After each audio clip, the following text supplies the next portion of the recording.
Good evening. I call to order this meeting of the Blair Mayor and City Council. I'm Mindy Rauch, the Mayor of Blair, and I'm pleased that you have joined us this evening. Can you tell I have this memorized?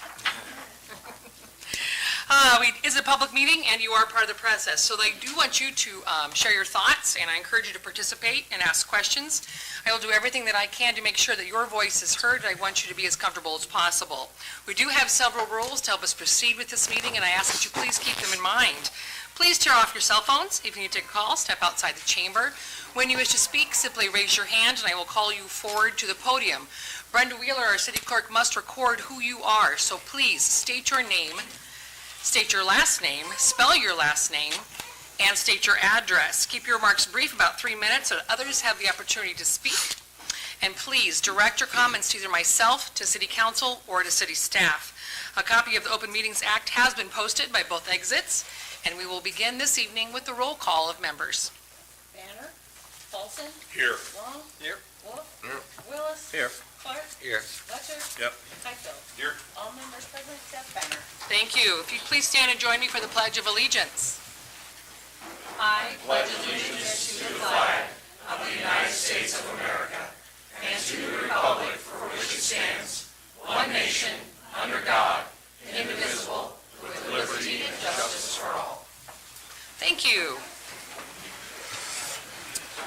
Item number 4, approval of the consent agenda.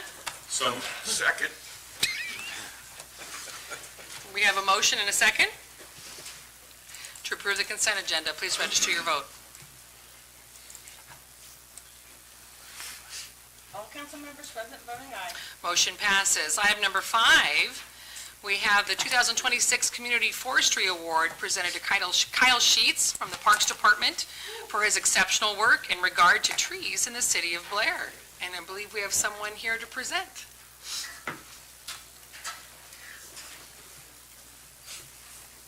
Good evening, Council. Mayor Graham Herbst, Herbst, A122 Camden Avenue in Omaha. I'm a community forester for Eastern Nebraska. I've been in this position for a little over 15 years now, and I've come to know Blair as having a pretty strong heritage with trees, going all the way back through Ralph Steyer and some of the other individuals, Pat Long, who retired a while back. So it's always been a pleasure to work with the city of Blair, and particularly lately to see I don't know if resurgence is a word, but just a lot of momentum behind community forestry and the important role that your community forest plays in your community. So every year our Citizen Advisory Council, our Nebraska Community Forestry Council, accepts nominations for Community Forestry Awards to recognize individuals or groups that are going above and beyond to kind of do that work in their community. So through Kyle's short time in this position with the city of Blair, he's engaged youth, schools, community members, and co-workers in tree planting, tree care, conservation, and environmental stewardship. We did a really fun Arbor Day event this year up at Black Elk Park, sawmill demonstrations, walking around the woods, looking at some of the legacy that Ralph Steyer left behind down there in the woods where he was growing trees for the city. Kyle's commitment extends beyond his daily responsibilities. He's continuing his professional education, and he just recently passed a certified arborist exam. So we have another certified arborist. You guys have one on staff here at the city of Blair. So I just wanted to recognize Kyle's work after being nominated by 2 different individuals for this award. It was a no-brainer to get the votes that he needed to be recognized. Through his leadership, enthusiasm, and willingness to invest his time and talents, he's helped a lot of people develop a greater appreciation for trees already in the short time that he's been here. So I'm here to present Kyle Sheets, one of our 2026 Community Forestry Awards.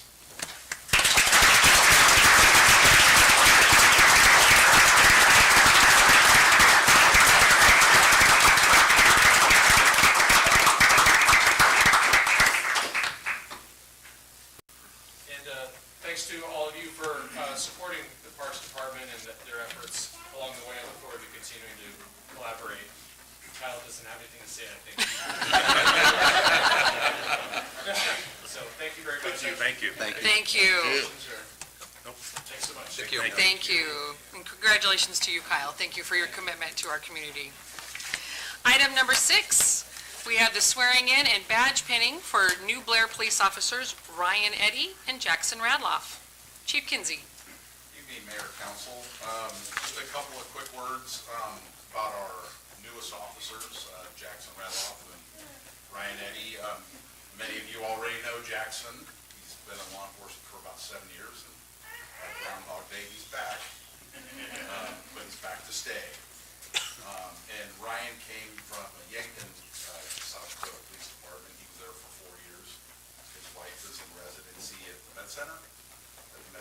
She's graduated with her MD and is in residency, so she's not here tonight to participate in the badge meeting, because she's a rookie as well, so working all kinds of hours. But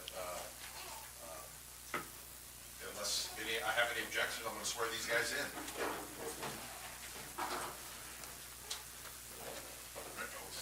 Come this way. There you go. Raise your right hand. I state your name. Do solemnly swear that I will support and defend the Constitution of the United States and the Constitution of the State of Nebraska and the ordinance of the City of Blair, Nebraska, against all enemies, foreign and domestic, and perform faithfully and impartially the duties of a police officer according to law and to the best of my ability. So help me God.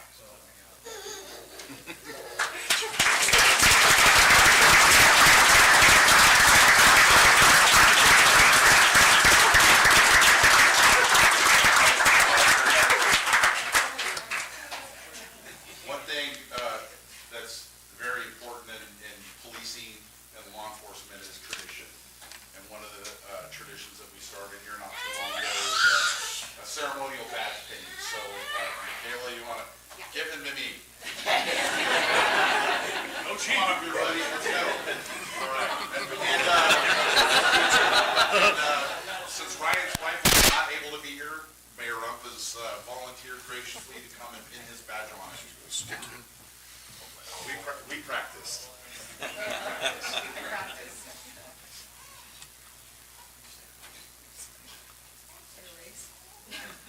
I don't know.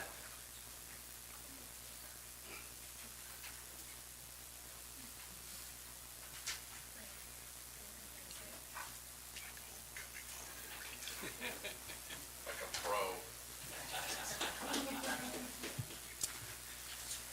Okay, there you go.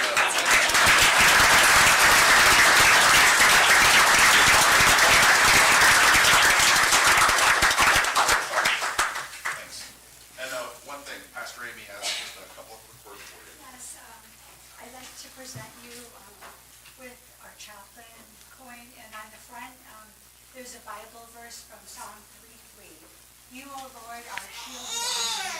And then in the middle of the shield, there's the intersection of the cross, and within the line that we stand in support of you, in service of you and your families and our community.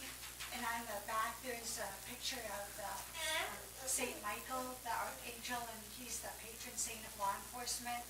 And there's two petitions from the prayer to St. Michael: defend us in battle and be our protection. So on behalf of you and all our law enforcement in Blair and our county, we pray that the Lord be a shield around you and protect you and defend you.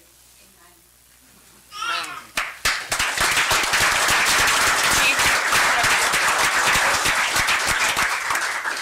Come on. Council wants to shake your hand. Thank you, guys. That's great. Thank you, man. Congratulations. Congratulations. Congratulations.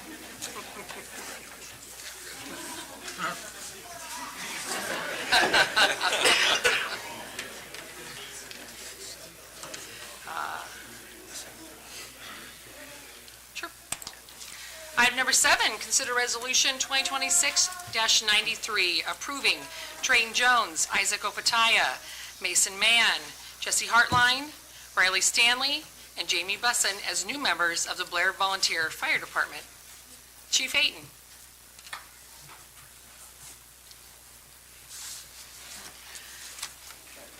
That is a full slate, Chief. It is a full slate. Good evening, Mayor and City Council. Before you, to bring on some new members of the department.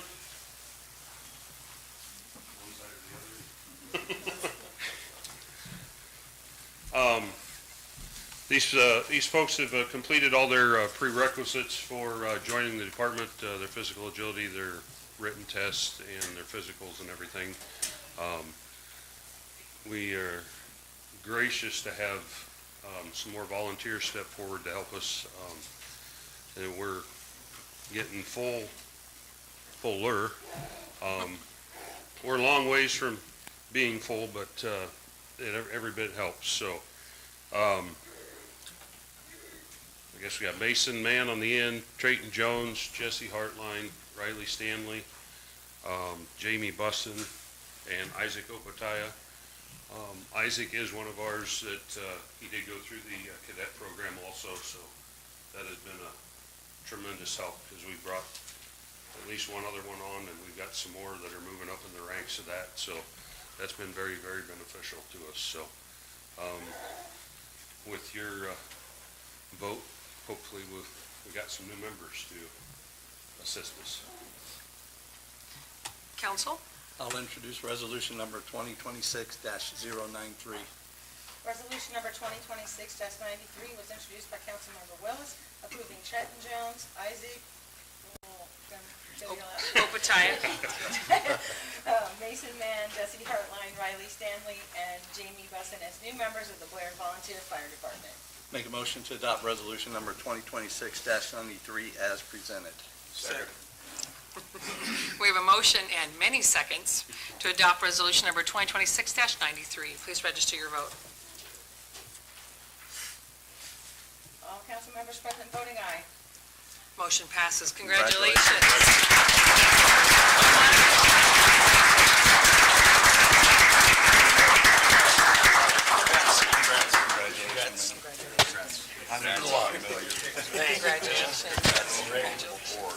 You guys just line up right here. That's to you. Congratulations. Thanks, man. Yeah, that's great. Good job. Thanks, buddy. Good job, man. Congratulations.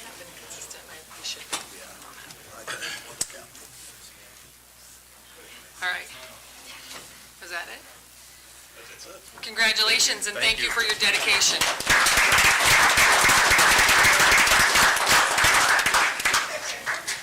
Item number 8, I'll open a public hearing to consider amendment to the City of Blair zoning regulations, Article 8, Section 801.04, exceptions, changing exception 19 from rental and lease establishments outside storage provided. However, no rental or lease establishments for construction equipment shall be allowed. 2, rental and leasing establishments outside and inside storage to align with the definition in Chapter 3. Mayor, if you don't mind, yeah, if you happen to be here for either the police badging or for the fire department, feel free to leave now. If you're here for the rest of the exciting night, welcome. So, yeah, talk about that. You're welcome to stay. Good night. Now for the exciting stuff. Good evening, Mayor Rump and Council. Jeff Fireman, Community Development Director. One item for planning and zoning for this month or this meeting, and that is a change to the book change in ACH. It may sound a little bit confusing by the way you read it. It's really pretty simple. We're just trying to clean up some terminology and make something probably a little bit easier for our customers, the citizens, and the business people who are working with rental businesses. And if I turn it on, it works even better. Anyway, in ACH and rental, if you have a rental establishment, you already need a conditional use permit. What we want to do is, the only part about this rental is that it reads rentals and leasing establishments outside and inside storage is what we want to read. What it says now basically though is rental and leasing establishments outside storage, provided however no rental establishment is already used for construction equipment. Now, what this does by saying no construction equipment, it eliminates a lot of the rental possibilities already. Little bobcats, little scrapers, things like that. So what we want to do, since this already needs a conditional use permit, by eliminating the construction terminology in this, it does two things. It aligns better with the definition for outdoor storage, and it means that if you have a place with construction equipment, bobcats, small things like that, it's already covered by the CUP. The Council and Planning Commission can already determine what should be where it should be at. Now, this is the clean copy would simply read rental and leasing establishments outside and inside storage. It aligns with the definition. Even though you're going to get rid of that, it does not mean that the Council and the Planning Commission can say, no, we don't want you to have this out here. Meaning that in ACH, this shows some of the areas in town. This is Highway 30 here. It also comes down to the street this way. This is 9th Street. Also down Highway 30 and some areas around here. These are all the areas that somebody could have a rental establishment via CUP, and the council could make the decision on whether or not they can have construction equipment, or if it has to be beyond a fence, or whatever stipulations they want. As you are probably tired of here saying, this is good in some places, but maybe not good in other places. You may not want construction equipment out on Highway 30 on Main Street, or down, but it may work someplace else. So again, what we are trying to do is just eliminate the language of construction equipment, streamline it to better align with the definition 303. And Planning Commission, as you saw here, did approve this 8-0. Any questions for staff on this? Did I make it any more confusing than it is? Thank you. You bet. Any comments from the public?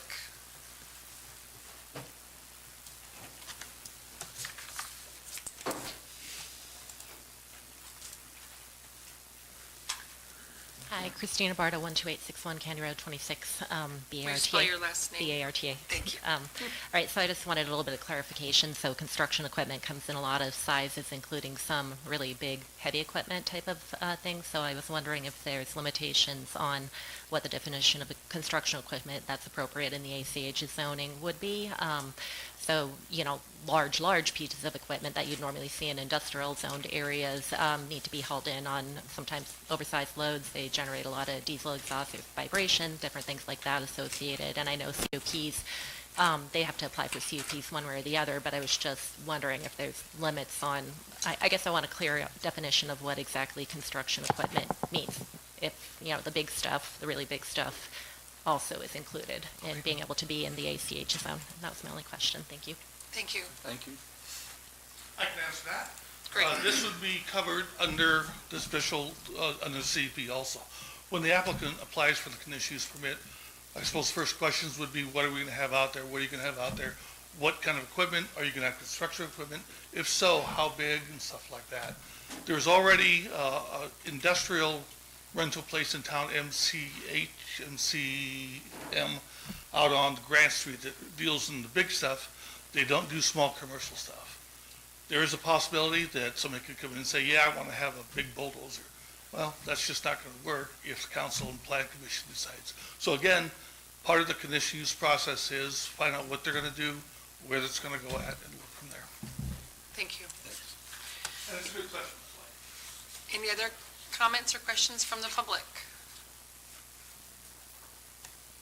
Having none, I will close the public hearing. How would council like to proceed? I'd like to introduce ordinance number 2526, or 2626. An ordinance to amend the Blair City zoning regulations, Article 8, amending Section 80104, exceptions 19, in regular rental and leasing establishments, repealing all ordinance, partial ordinance, conflict herewith, and providing when the source will be full force and effect and published in pamphlet form. I move the statutory rule regarding reading on 3 different days be suspended for consideration of said ordinance. Second. Question. The question before the council is, shall the statutory rule requiring reading on 3 different days be suspended? Please register your vote.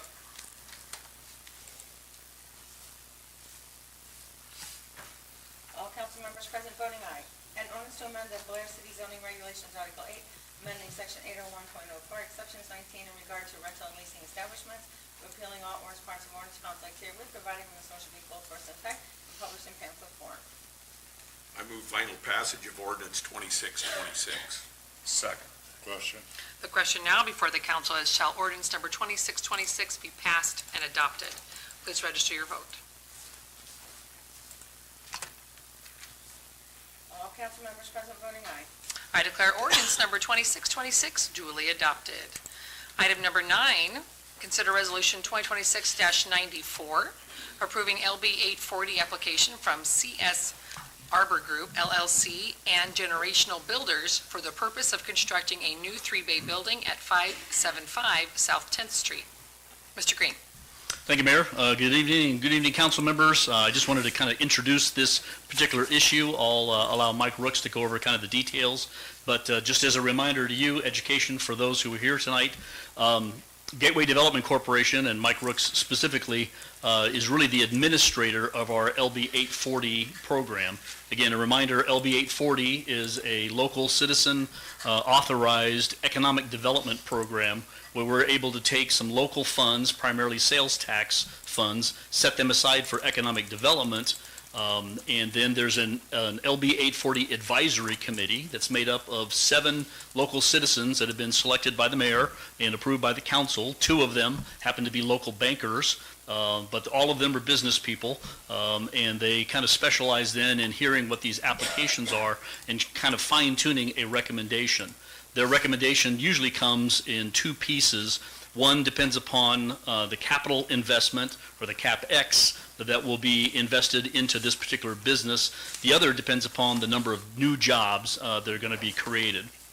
They're usually talked about as FTEs, full-time equivalents, because they might not necessarily all be individual full-time jobs, but once you add up all the number of hours, and again, a full-time job is considered in the industry to be 2,080 hours in a year, they kind of pledge up front how many new FTEs they're going to be creating, and then usually there's a dollar amount associated with each of those 2 pieces. And so Mike will go over that for each of the 2 applications that you have before you tonight. On the job creation side, we model what the state requires, and that is, if granted by you, they would have 12 months to get that number of jobs in place, and then they have to maintain those for 36 months or 3 years.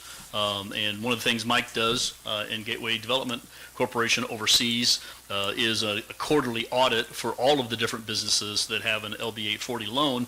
And again, they're considered to be a loan until they've maintained that 3 years, and then that loan is forgivable and is just a grant. The piece that's tied to the capital investment usually is a grant up front, but there are times where the decision's made to loan them that money either at 0 interest or some kind of a low interest payment. So there's a lot of flexibility there. The recommendation from the LB 840 Advisory Committee then goes to the Finance Committee. Finance Committee ultimately will be making the recommendation to you tonight. So that's kind of the structure of what we're looking at, and I'll turn it over to Mike to go over the details of the 2 applications. Good evening, Mayor and Council. Mike Rooks, 1646 Washington Street, Gateway Development. Our first application was submitted jointly by CS Arbor Group LLC and Generational Builders. They were requesting funding to construct a new 3-bay building on 10th Street. The property they just purchased, you guys, I know, less than 3 months ago, worked with them on that. After reviewing the project costs, proposed employment, and the standards of LB 840, the committee approved a recommendation of $33,000 for this project. $23,000 of that would be for the capital expense of the building and grading of the property, and then the $10,000 would be for the 4 new employees that they will be bringing on board.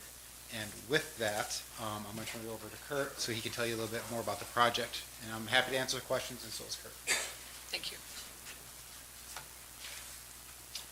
Kurt Scott, SCOTT, 2975 Southern Hills Drive. Just kind of go over what Mike said a little bit. The 3-bay building, the most important part of the 3-bay building is a sales office that generational builders will have and use as their sales office to meet clients. So they want to, so they're a company out of Springfield, Missouri, and they chose Blair. And this is where they want to hub out of and build a business. So there will be a 3-bay building that they'll have 2 bays. We will have 1, but again, they will have their sales office, and they will use that as such. So What do they sell for? they do a lot of barn dominiums. They're going to be doing our building, and that's kind of how we've connected. But they're just building contractors. Yep. So, and again, like Mike said, the LB 840, a lot of it jump starts, goes to our dirt work and our stormwater management plan. So. And both companies share the responsibility together? Yes. Thank you. Any other questions for Mr. Scott? Thank you. Any comments from the public? Having none, Finance Committee? We did discuss it. Sounds like a good opportunity. It's a good place to set up shop, and so we are for the LB 840 request for the $33,000. There's no other questions. I would like to introduce Resolution 2026-94. Resolution number 2026-94 was introduced by Councilmember Clark, approving LB 840 applications from CS Arbor Group LLC and Generational Builders for the purpose of constructing a new 3-bay building at 575 South Kent Street. I'd like to make a motion to adopt Resolution 2026-94 as presented. Second. We have a motion and a second to adopt Resolution 2026-94. Please register your vote.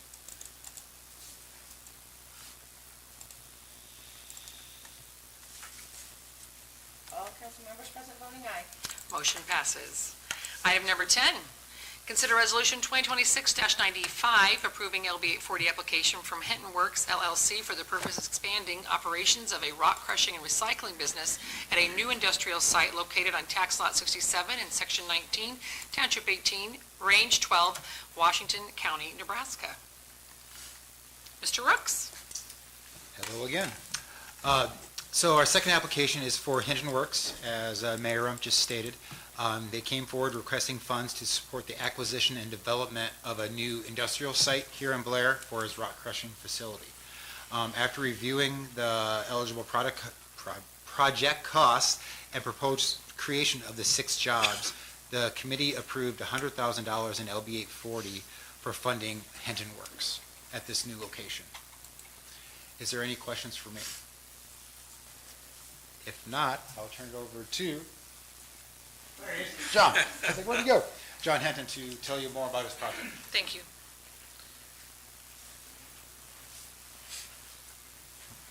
Hi there, John Henton, 9505 County Road 29, Henton.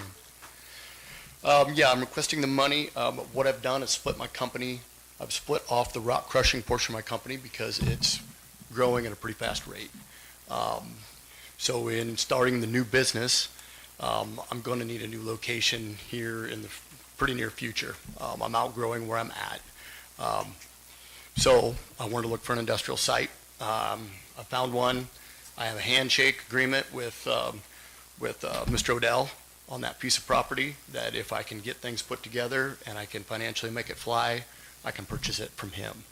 So that is what I've got in mind. It's got good highway access off the paved road. I don't know if you guys know where the property is. But I think staff's going to put it up. it's just south of the calcium products, the new calcium products. And it should be a pretty good location. It's zoned correctly. As far as my state permits and all the permits that I have, they will fit there as well. So I want to maintain the permits that I have until I can get totally moved, which will take a bit. Then after that, I will try to set up operation down there and work my way through that. Any other questions? I got a question for him. So you're moving it from the Highway 30 to the Highway 75 location. You're gonna keep the borrow pit down on the others? Yes, on your Highway because, 30s?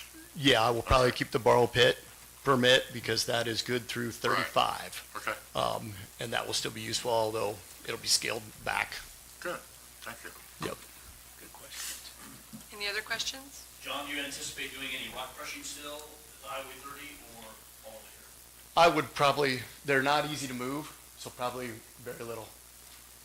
I would imagine once I get moved down that direction, that would be where it would stay. Would you stay contained in the area, is that the outline there in yellow? Yes, To the right of the road going into, that's into Cargill? yes.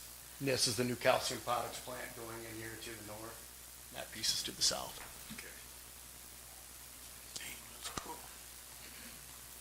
Any room for growth? It's a little small, but it's bigger than what I have now, so. Yeah, it's, Any other questions for Mr. Heath? No? Thank you. Thank you. thank you. Any comments from the public?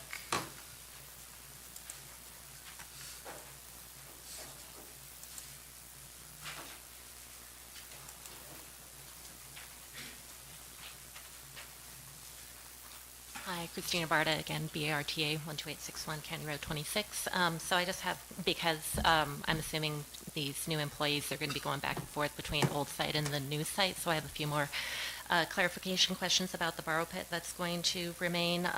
And so I know that the city ordinances, when they talk about the borrow pits, there's supposed to be submission of final grading plans, amounts of material to be removed, method, direction of hauling, sediment control, erosion plans, and all that sort of thing. So I don't know that we've ever been presented that, and since that is going to be remaining as a residual activity over there, and then he said potentially even still doing some crushing activities, I wanted more clarity as far as what actually is going to be going on off of the Highway 30 site. And then let's see what else I had also a question. So the new site looks like it's zoned light industrial right now, and it'll be needing to be rezoned to heavy industrial. So I know at the last meetings with the properties at the roundabout, those were city-initiated rezones, and so I wanted to know if this is going to be a city-initiated rezone process again, or will it be hinging on when the land is actually acquired, and then would it be the new owner that would be doing that whole rezone, or is there going to be another meeting in between about rezoning things that the city is going to initiate because they think that would be the best and highest use of that property, kind of like what happened at the last meeting. Let's see if there's anything else. Yeah, this is the information for that borrow pit, like what the grading plans and stuff. Did you guys want to look at that? Anybody want to look at that? No? Yes? You do? No? Okay. All right, I think that was it for questions for right now. Thank you. Thank you. Thank you. Do we have staff that want to answer any of those questions? Yeah, technically, regarding a borrow pit, again, you can kind of have a borrow pit that functions slightly two different ways. One is a site that you're intentionally taking dirt off. You're trying to change the topography long-term. Oftentimes, you want to be able to sell that dirt if you can, but then, remove a quantity of it for some other building purpose. That's one kind of borrow pit. The other kind of a borrow pit basically is a place where you just kind of bring in truckloads of dirt at times because you collect it as part of your business. You put it in a pile, and then some other time you'll need dirt, and so you take it off-site. But the long-term plan is not necessarily to change the topography of the site. I'm assuming this, both his current site as well as the new site are more in the second category than the first. I think the regulations that were just mentioned have a lot more to deal with the first kind of borrow pit, where you're intentionally trying to change the topography of that site. The city obviously is interested in kind of understanding what it is that somebody wants to ultimately do with that particular property. But one where random truckloads are brought in, piled up, and then taken off, depending upon the workload and the projects that they're working on. Generally, we don't require any kind of topography maps at that point in time because their intention is not to really change the site. So John, I don't know if your intention is on the Highway 30 side is to drastically change the topography over there. If it is, then that's something we'd have to talk about. But if it's not, you might just reference that, and that would kind of answer that particular question. And then I think the second part of the question, which you can answer as well, John, was exactly what kind of uses you are planning to use on the Highway 30 site, which is really what led me to ask my question about moving everything. From the city's perspective, it's a lot simpler to have everything located over at the Highway 75 site. Regarding the zoning for the Highway 75 site, it is currently light industrial. Light industrial does allow a wide variety of industrial uses as long as they meet what's called the performance standards that are in our light industrial zoning section. And so far with our conversations with Hinton Works, they feel like they're going to be able to meet those light industrial performance standards. And so therefore, one of the benefits of going over there is that it's a use by right. As long as they can meet those performance standards, they don't need a conditional use permit. They're just allowed to be there. If they would start violating some of those performance standards, then we'd have to either look at a rezone, or they'd have to pare back, whatever the actual issues were that might end up being the violation. The performance standards cover a wide variety of things, dust, noise, things like that. But keep in mind, it is industrial, and so there's anticipated to be a certain level of all of those issues, vibrations, noise, traffic, some things like that. So John, I don't know if you want to address the other issues, but as of right now, regarding zoning, the city's not requesting a change in zoning. It doesn't appear that it needs a change in zoning. Thank you. Thanks.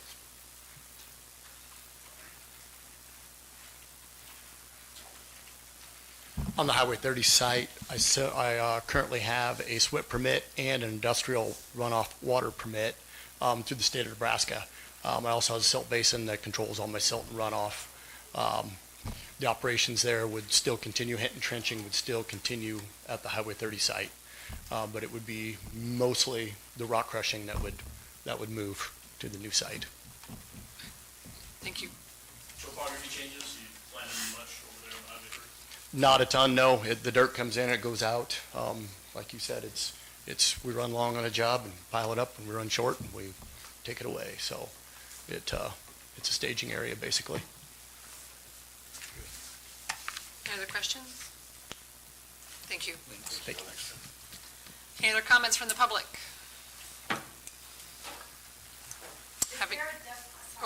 So you come forward. That's right.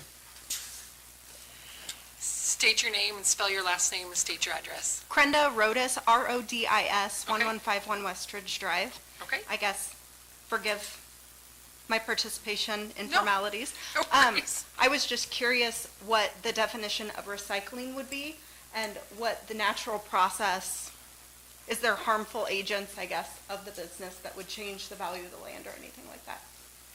Just, Thank you. Mr. Hinton, you want to address that? I'm assuming you're meaning the new site. I was just curious because he said it was a recycling. Right, it's concrete recycling. Basically, we take large chunks of concrete and crush it into usable material. And we need, the permits that are in order with that are air quality permits through the state and runoff permits. And I already have the air quality permits, and I'd have to get new runoff permits for that site. And I'd have to build a retention pond and those things to handle the runoff. Basically, it's just settlement basin and the clean air state air quality permits. So it's like machine and not chemical? Correct. Okay. Right. Thank you. Finance Committee. Yes, we did meet on this, and it's a very worthwhile project, and I think it's people to work and moving rock crushing to a different location. So with that, I'll introduce Resolution 2026-095. Resolution number 2026-095 was introduced by Councilmember Wolf, approving LB 840 application for Hinton Works LLC for the purpose of expanding operations of rock crushing and recycling business at a new industrial site located at Tax Lot 67 in Section 19, Township 18, Range 12, Washington County, Nebraska. I'll make a motion to adopt Resolution 2026-095 as presented. Second. We have a motion and a second to adopt resolution number 2026-95. Please register your vote. All council members present voting aye. Motion passes. Item number 11, consider approval of the preliminary budget for fiscal year 2026 and 2027 and authorize the publication of the budget hearing on September 8th, 2026. Mr. Green. Thank you, Mayor. David Scott's up here too to help answer any technical questions that may come up because of the budget. Just a little reminder of kind of where we've been, and for the sake of the audience, we've been talking a lot about details of the budget, going all the way back now to the very end of June when we had our budget workshop. In recent days, I believe different elements of staff have met with the Police and Fire Committee. We've met with the Water and Sewer Committee, met with the Finance Committee to kind of go over some of these fine details. So we will not be spending as much time on all of the details of the budget tonight as we have in some of those other previous meetings, just to kind of keep things moving forward. Would remind the citizens as well that if you're interested in looking up some of this information, both everything's posted in Spark, if you would went to the website and found that, but it is also on just the regular website as well. If you go to the City of Blair's website and just type in budget, it will lead you to this particular page, and you can look at this information. We've had draft information that was presented to you at that very first workshop at the end of June. This is now being titled kind of our proposed budget. So it is a budget that's balanced. It is a budget that would be allowed by state statute and allowed by the law, so we're abiding with everything. We'll talk a lot more about this in just a few minutes, but the way it's configured right now, you would be attending for the very first time the postcard meeting, and we'll talk a little bit about that. It's getting more and more challenging to try to not go to that meeting, primarily for the public safety side. You'd made decisions in the past to buy some equipment, fire truck equipment, radio equipment, other equipment for the police department. Everything that was purchased in the last 2 fiscal years using that public safety bond now has to be paid for.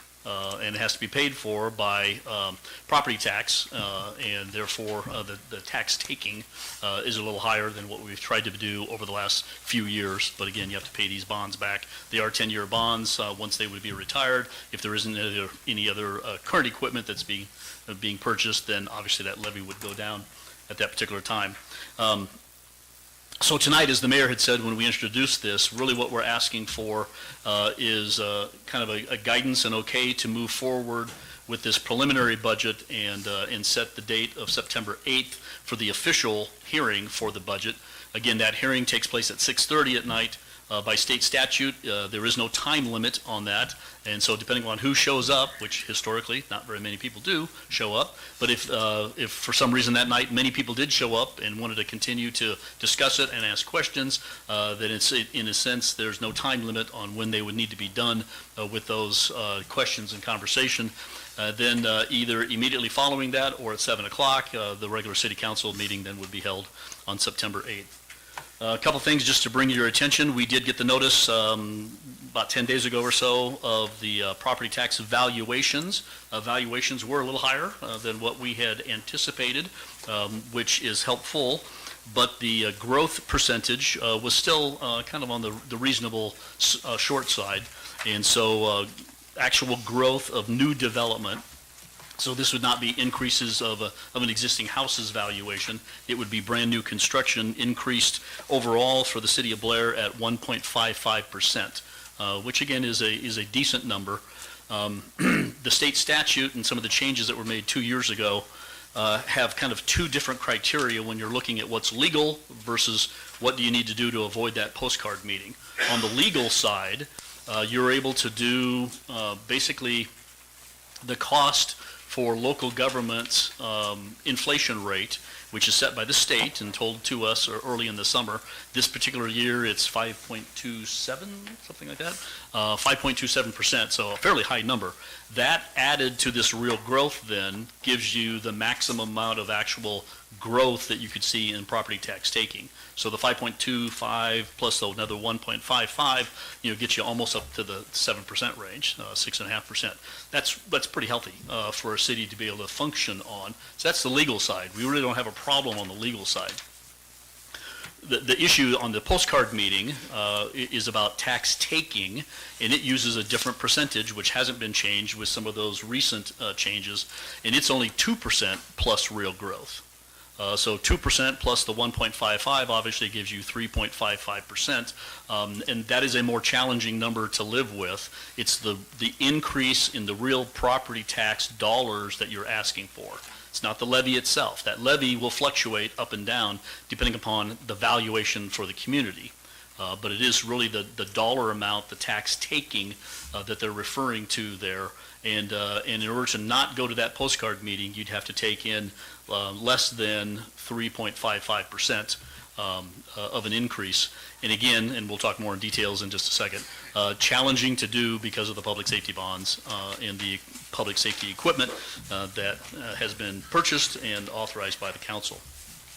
I had passed out to you earlier tonight too a sheet that is not one necessarily we're going to look at here, but I want you to understand it's kind of baked into all of the numbers that you're looking at tonight, and that's dealing with the staff and any adjustments that we have in our staff positions.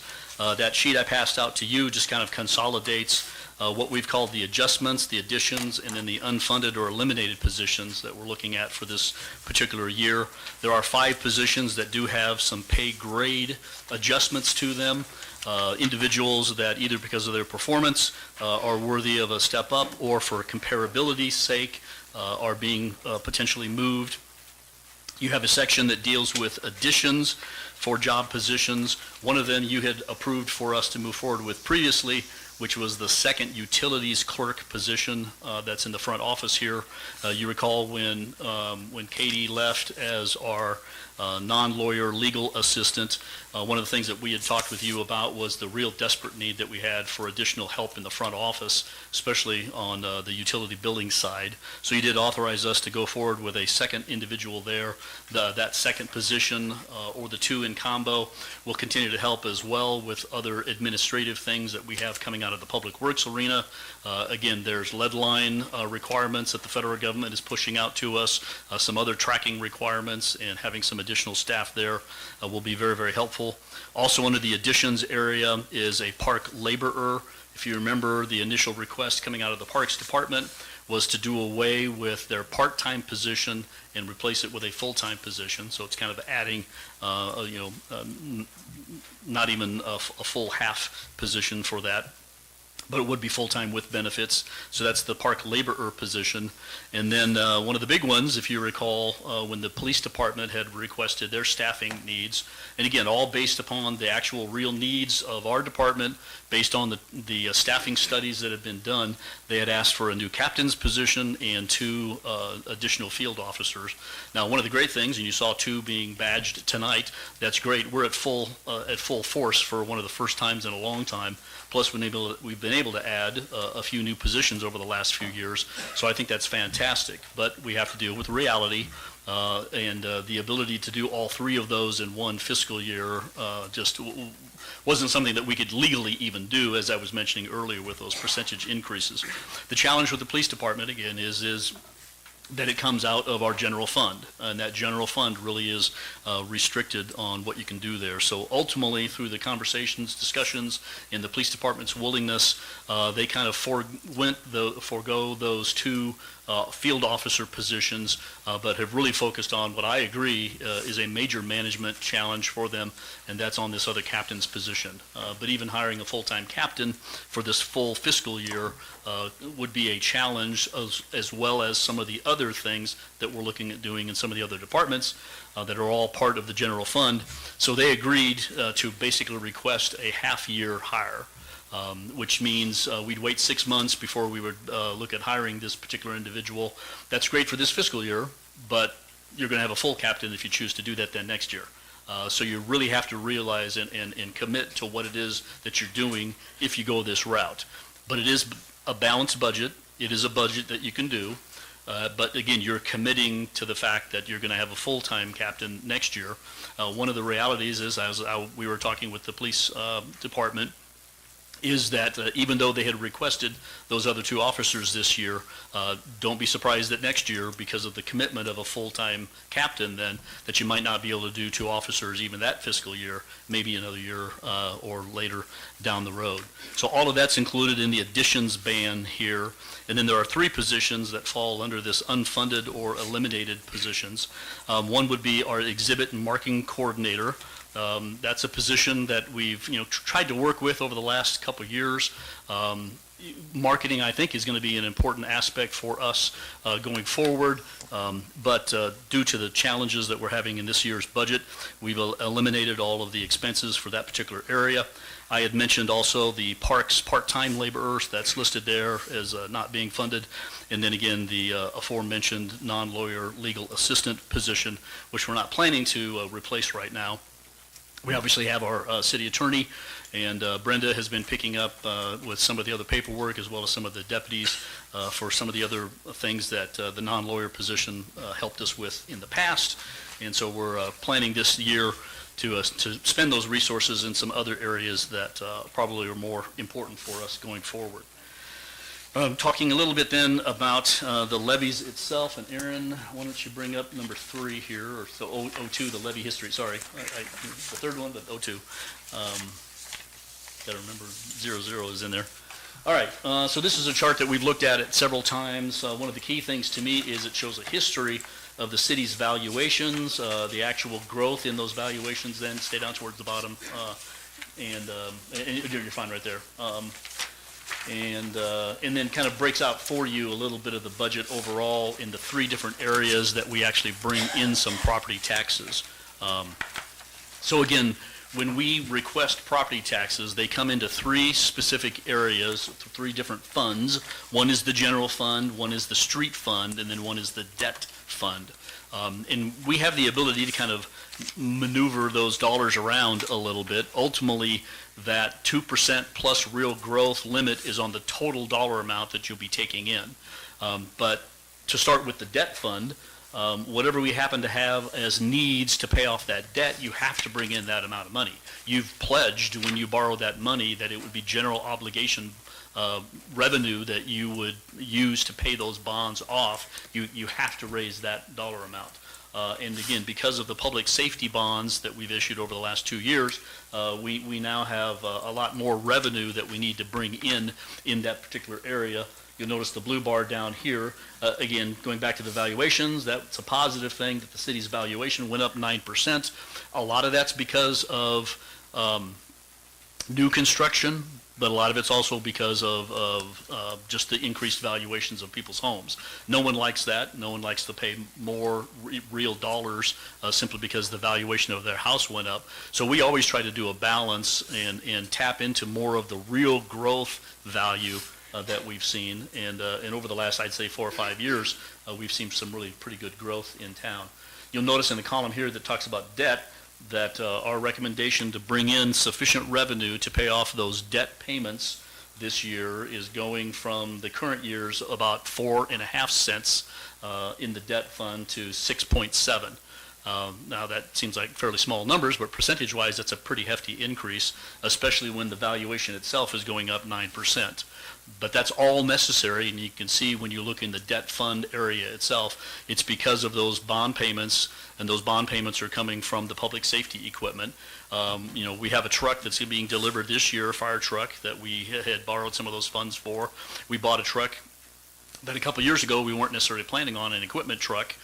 It was a great purchase and a great opportunity for us to buy something, but that you got to pay those things back.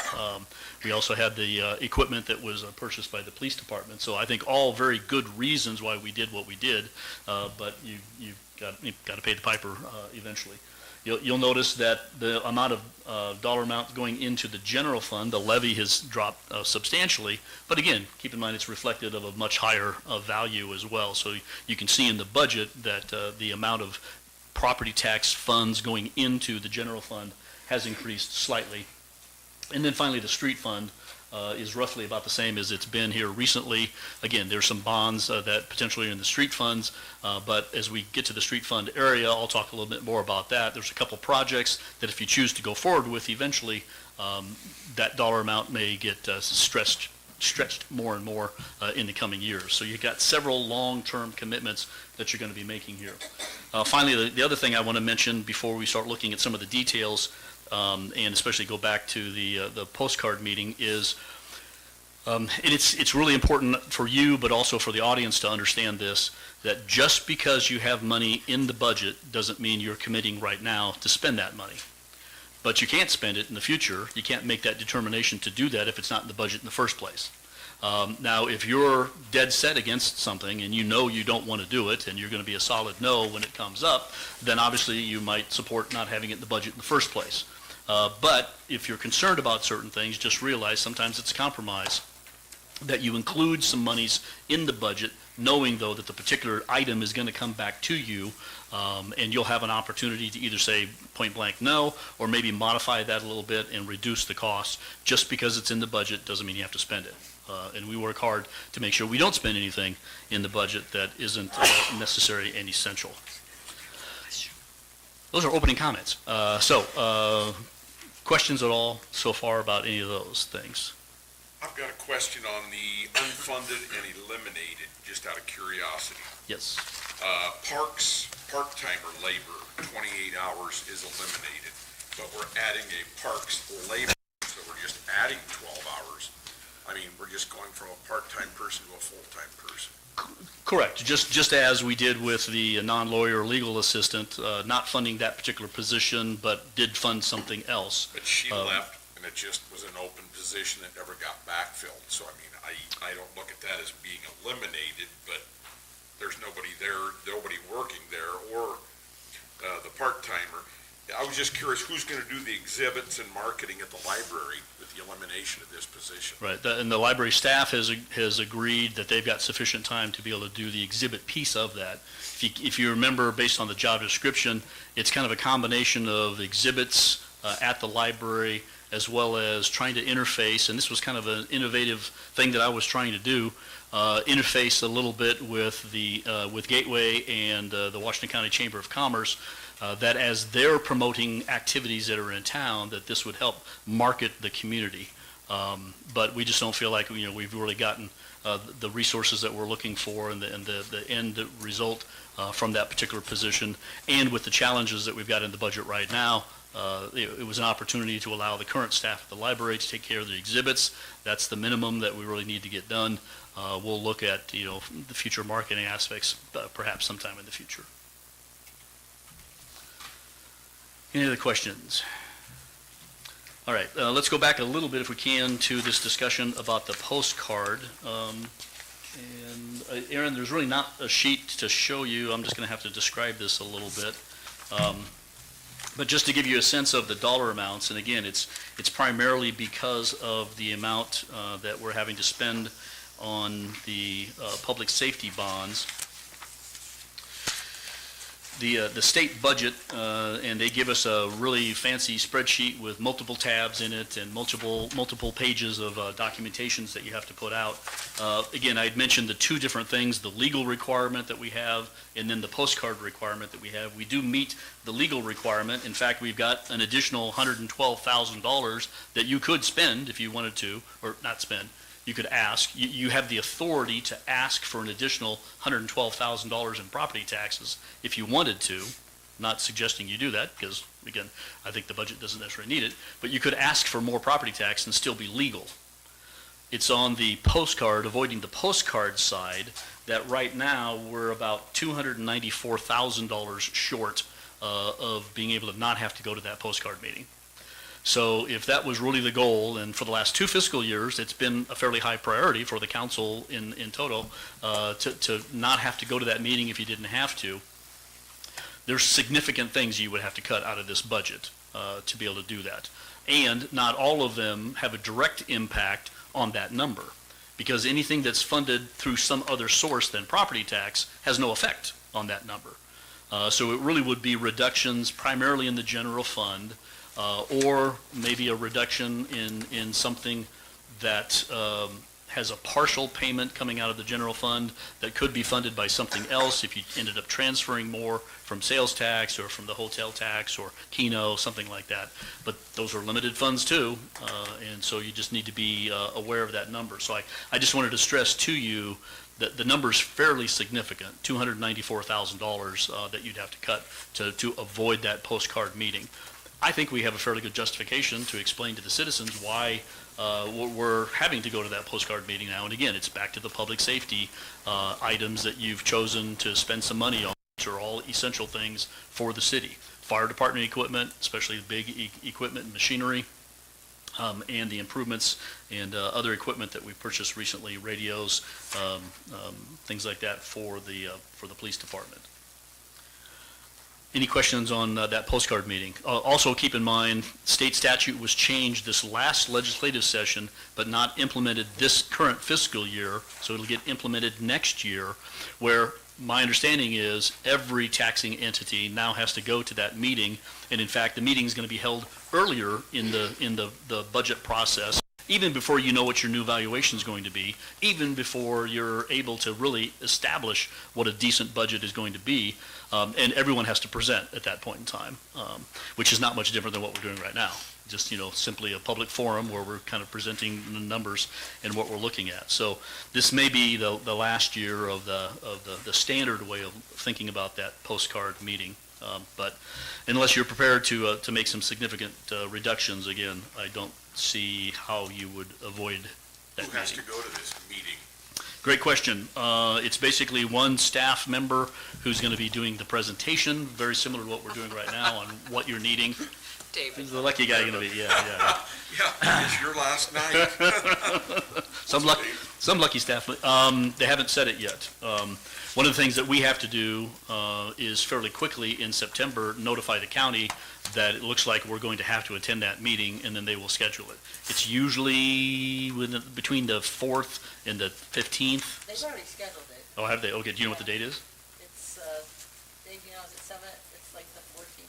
I don't know. I don't know. There's some other taxing unions already informed them that they probably said it, but we have not said Yeah, and they may have notified us several months ago when that date was going to be. But it's in that first 2 weeks of September, because they want to try to have that meeting as quickly as state law allows them to have that meeting. So any questions on that? All right, fairly quickly then, I just want to kind of hit some highlights of what we're looking at, and then I'll take final questions, and we can open up to the audience as well. As we normally do with general fund, let's start with the budget, and Aaron, I'm going to go fairly quickly on this, or revenues. We'll go into the general fund revenues fairly quickly. One of the things that is still in the budget is a replacement bathroom facility for the Hardy RV Park. The way we've got it budgeted this year is that whatever the cost is going to be, and again, just because it's in the budget doesn't mean you're committed to have to do it, okay? But if you wanted to do it, you have to have it in the budget. If you wanted to even talk about doing it, you have to have it in the budget.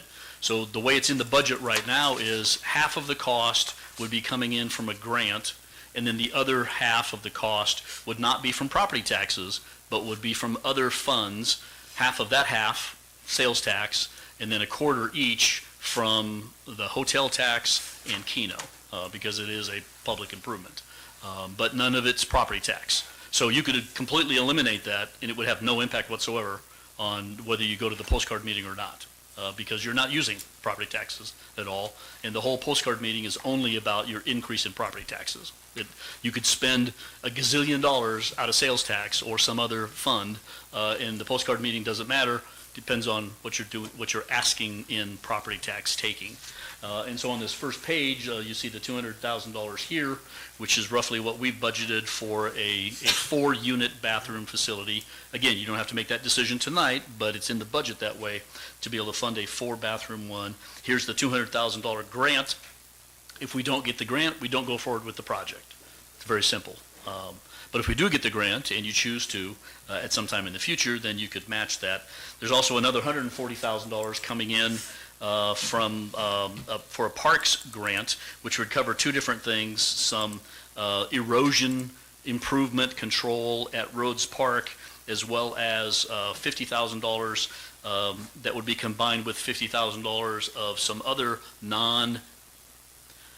non-property tax funds in order to expand trail systems around town. So a total of $100,000 that we would be putting towards trails, but none of that again from property tax. Aaron, next page, if you would, just to stress to you and the audience, and again, if you want to zoom in a little bit, because it's really hard to see these numbers, but especially these yellow ones down here.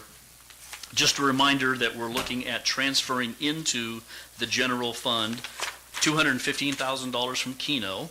That would help with the bathrooms. It's property tax relief, so to try to keep those property taxes as low as we can. We spend a lot of other revenues to keep property taxes low as they are, some of the lowest in eastern Nebraska. Now, people don't feel that all the time, but that's really the case when you look at the amount of taxing that we're doing. And then some additional Keno to help balance this budget because we knew it was going to be tight. There's $235,000 from the hotel tax that would be transferred into this.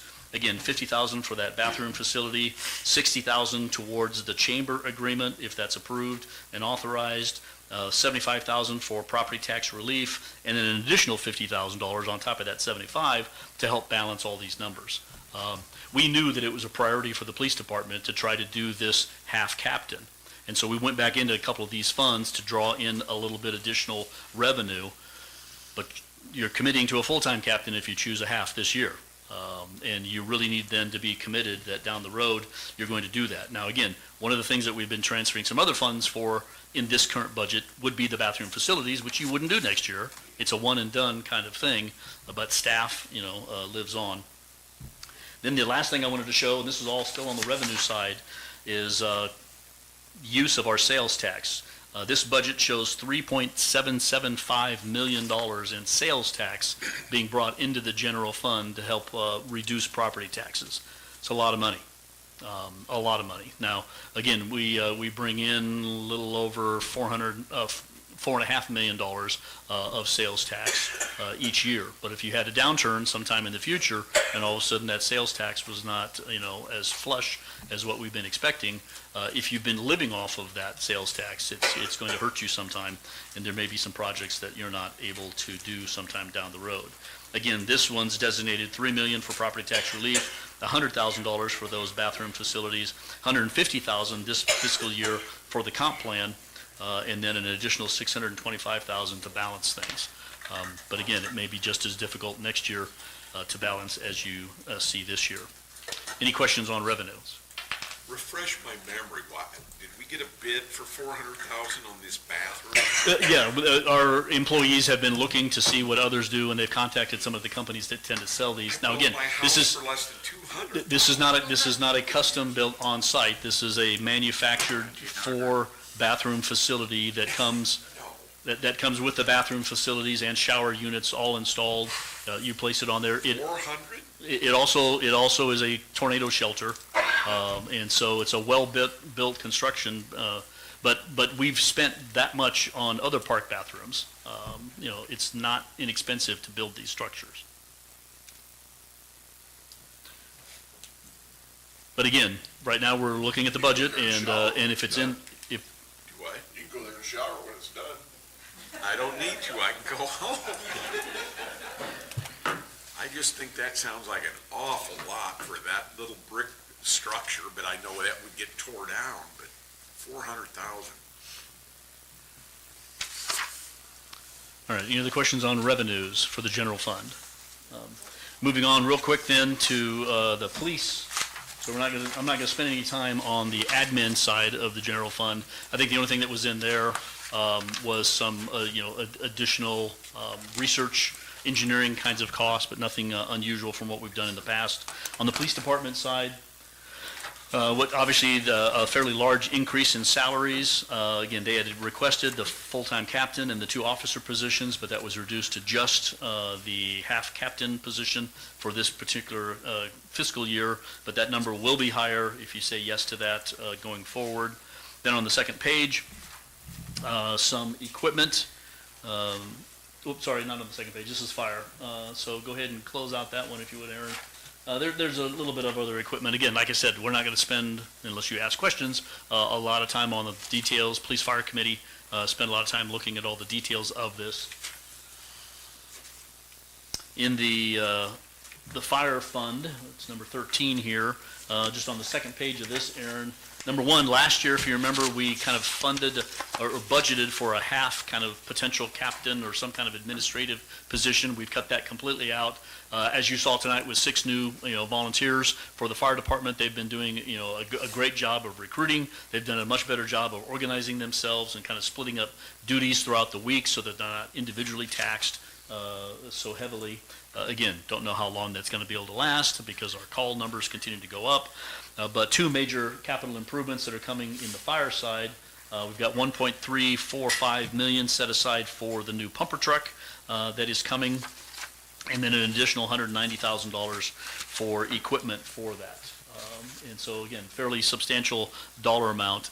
Those funds have already been received through that public safety bond, so we've got the revenue for it, but we're also beginning to pay interest and principal back on those public safety bonds, and again, those are 10-year bonds. Any questions on that?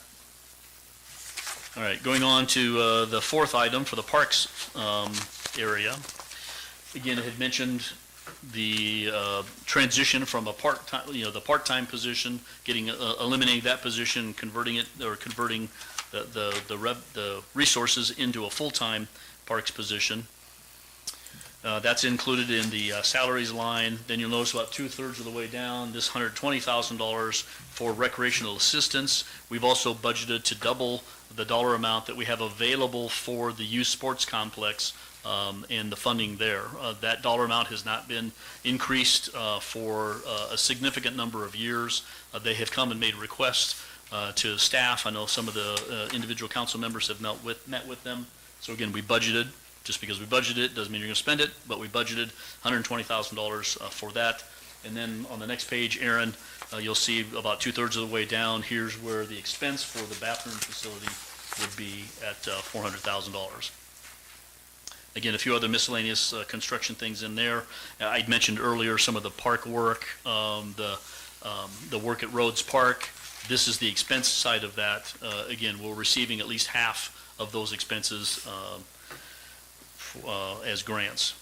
But the big one is the bathroom facility. Now again, this is in the general fund, but the sources that we're using are not property taxes. So eliminating that doesn't help you at all if the ultimate goal is to reduce your property taxes. Going on to the library, but the one major thing I wanted to show you here at the library, and we mentioned this to the different committees that we met with, it's on the last page here, Aaron. One of the things, the library's been, the new library's been open now in the technology center for 10 years. The printer and copier machines that are in there are all original equipment. They had asked to, I guess it's the next page before this, they had asked to go ahead and replace all that equipment. What we basically did was we went back to them and said, well, you have sufficient funds in your donated funds to be able to pay for all those, and so plan to pay for them through donations and not through the general fund. Therefore, again, reducing the amount of general fund and property taxes, especially, that would be required for that. So that's our recommendation on the library side. Going on to animal control, Aaron, you don't necessarily need to bring this one up, but I did include on animal control the full $175,000 that was requested from the animal control board, if you will, and the shelter folks. So that's included in the budget. Excuse me? You went over community development, that one? No, community development will be, oh, sorry. Yeah, I don't think there was anything in there other than the comprehensive plan, which you've talked about for the last couple of years. Same dollar amount's still been budgeted for that. If you recall, a selection had been made, but we were still in the negotiation stage. So are we actually going to do that in 27? That would still be the goal, to try to do it sometime. Now, again, you have a new community development director who will be coming roughly towards the end of September now. Once he's here and had a chance to get settled in a little bit, he may have discussions with the mayor and several of you and decide that trying to do that, or at least start it this fiscal year, may not be wise. Even if you started it, you probably wouldn't spend all those funds this particular fiscal year. So why do we have it in here? Just because you might.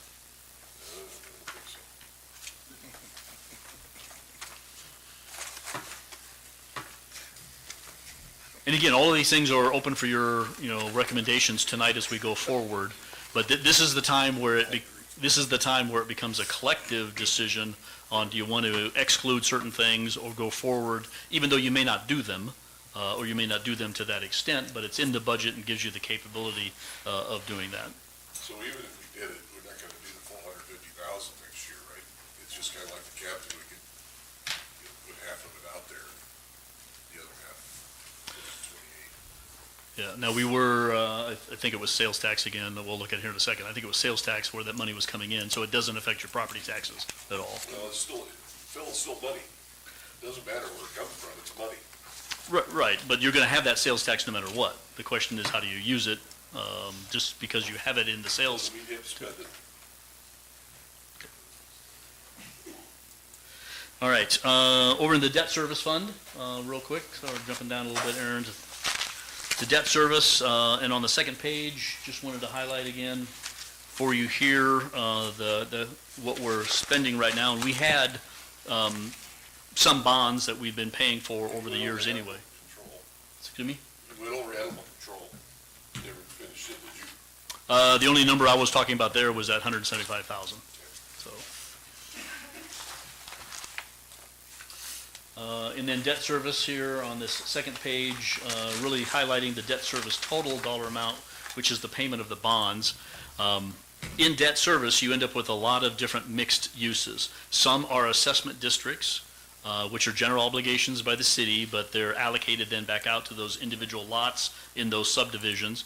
So payments should be coming in each year to help pay off those bonds. Sometimes they do, sometimes they don't, but we've been making those payments. Other are various purpose bonds that have been established over the years, but you'll notice that there was an increase from about 1.1 million to now almost 3 million, and that reflects the additional payments that are required because of the public safety bonds.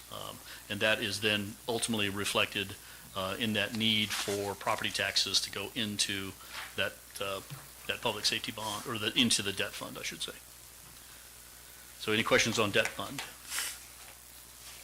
All right, moving on then to the street fund, Aaron. And we've talked extensively with the Transportation Committee and Finance Committee about street funds. The basic thing that I wanted to emphasize to you tonight is there's in the street budget some potential projects. But if you're going to do these projects, you're going to end up having to take out some additional bonds to be able to do those. Now, on the street side, instead of relying upon property tax, even though property taxes do come in, historically, what we've done is we've issued bonds that are highway allocation revenue pledges. So you're pledging part of that annual highway allocation money that we get from the state every year. But that's limited, and oftentimes cities use those funds for maintenance. Now, historically, the city has transferred in sometimes $500,000 to $1 million into the street fund to help pay for special projects. When the South Bypass, the Hollow Road Bypass, was constructed, they purposely planned to pay for those short-term and ultimately pay them off through these highway allocation revenues. But again, if you commit too much of that, you don't have enough money for maintenance. And so my recommendation going forward is going to be that you try to set aside roughly enough money through sales tax as a transfer into the street fund to help pay for the payments for the Hollow Road Bypass. We're not quite able to do that this year. We've got $500,000, $500,000 going in there, but my guess is those payments are closer to $800,000 or $850,000 or more that we would want to try to cover if you're going to not tap into your highway allocation funds too much and therefore limit yourself on maintenance. So that's just something to be aware of. There are expenses in this budget like there are in water and wastewater, where if there's an assessment district that is done, yes, we have the money budgeted, but we get reimbursed by that through these bonds, and then ultimately it would assess those properties, and that's where all that funding comes from. So it's kind of a wash, but you have to represent the numbers. The real dollars are going to be in some of the projects, and the two projects, and Aaron, if you want to go to the next page, on this for the street fund, would be the Hollow Road project going west, with the box culvert, and then eventually 25th Street down to County Road 31 that would connect all the way down to Highway 30.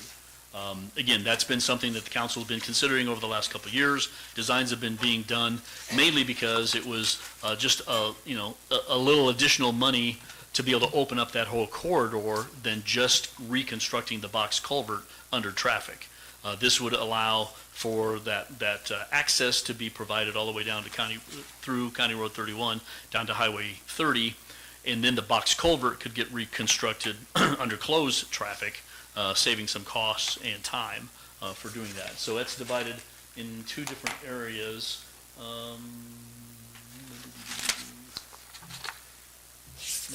Next page, maybe page 30. I think that was on the revenue side. I don't have page numbers here, maybe page 4 even. Yeah, go on to page 4. So it's right here. So 25th Street, and this would be basically for the road improvements that would need to be made on 25th Street, and then opening up Beer Can Alley, sometimes it's called, all the way down to County Road 31, down to Highway 30, opening up that whole stretch and making it passable and not, truck destroying, as some of you have learned. So that's $832,000 these are engineers' estimates. This has not gone out for bid yet. Probably in the next month or two, you'll have an opportunity to review the plans and specs for all of this, and if you choose to go out for bid and see what the ultimate cost might be. But $832,000 for that, and then just a couple lines down here, the Hollow Road box culvert at just over $1 million, and that's $1 million to build it without under traffic. Add about 45 to 50% to that if you're going to build it under traffic and stretch it out over a whole nother construction season. So we're trying to limit the amount of time that it would be done and take some of that cost savings and transfer it over to open up that particular corridor. But just because it's in the budget doesn't mean you have to do it. It's there if you choose to, but if you choose to do that, you're going to need some additional revenue, and just plan on doing that as well. So again, decisions and challenges to be made. Questions on that? All right. Under the rescue squad, Aaron, just wanted to highlight the fact that we have been planning on a new rescue squad being delivered this year as well. Over the last several years, we've been setting aside $150,000 to $175,000 a year of the rescue squad funds. These are funds that come in because of the current calls that they go on and the building that takes place, and those monies are public monies held by the city. Then we set some of that aside to be used. And what you ultimately have here on the second to the last page is $520,000 for that equipment. That includes the $450,000 for the rescue squad itself, and an additional $70,000 for equipment on the inside. And again, we currently have about $450 of that set aside. So all paid for, again, through those rescue squad funds. If you magically eliminated that for some reason, has no impact on property taxes because the funding source is different. Questions? All right, getting towards the end of what I just wanted to talk about, and then we'll take any other questions. Sales tax, Aaron. Again, sales tax, as I mentioned, we bring in, close to $4.5 million a year on that. We try to have $1 million or $2 million that is as kind of a reserve to transfer from year to year, but this is one of those years where we're burning some of that reserve. So I've used the illustration of a bucket with water in it. You like to have water that goes from year to year, but you're dropping the level of the water in the bucket this year because of several of these projects. Again, you got $500,000 each being transferred into the sewer fund and the street fund. I'll mention more about the sewers in a second. Here's where your $3.75 million in property tax relief is coming from. There's $350,000 for economic development. Again, that goes into the economic development fund. That partly then funds the LB 840 program that we saw earlier tonight. Also then is where the funds for the support for gateway development come from. And then the other number to mention is the $137,380 that's here, which is for the library lease. Because again, we built that library 10 years ago, but it's on a 40-year lease, and the annual payment comes out of our sales tax. Again, as I said earlier, in the past, we've had times where up to $1 million has come out into streets to help pay for street projects. And that's probably a number that we need to be getting back towards sometime in the future. It's another $500,000 then that really should be allocated out of your sales tax, and you can only spend those monies once. Then the last one, Aaron, would be the sewer fund, unless you have any questions on sales tax yet. On the sewer fund, so the wastewater, and we had a long conversation with the Water Sewer Committee. This is probably the fund that's in the worst situation right now. This snuck up on us a little bit from the standpoint of both the fact that we were not bringing in revenue sufficient to take care of long-term expenses. Prior to this last year, when we bought that and were authorized by you to invest in that Waterworth software program, it was kind of difficult for us to chart what the expenses were happening versus the revenues and the charges that we would charge for certain services, and whether those were keeping up. Historically, the council's been very frugal about increasing water and sewer rates. Water rates, you'd made kind of a plan about 1.5 years, 2 years ago for 10-year increases, but fairly minor, 1.5%, 2.5% increases on those. When we brought the sewer fund issue to you last year, you authorized us to do 3 consecutive 10% increases for that. That was good because we knew we were beginning to face some issues. It took about half of the year, though, because of the transition with BSNA software and getting things up and running, and then having the water rate increase that we implemented in March of last year, or this year. So it wasn't until April of this year that we did the first 10% increase of those sewer rates. Based on the modeling that we've done with Waterworth, what we're asking for in this particular budget here is, instead of 2 additional 10% increases, to combine those this next year, because we're really short on revenue, to combine those, have it as a 20% increase, and effective October 1st of this year. So moving it up 6 months earlier than would have been a 1-year rotation, since it was done in April, but that covers the whole fiscal year for us. Makes it a lot easier for us if we can do increases at the beginning of a fiscal year. That way it kind of impacts the whole thing. Now, that seems like a huge dollar amount number, but you'll see we're going from estimating at about 1.2, we budgeted 1.3 to 1.4. Our rates are fairly low.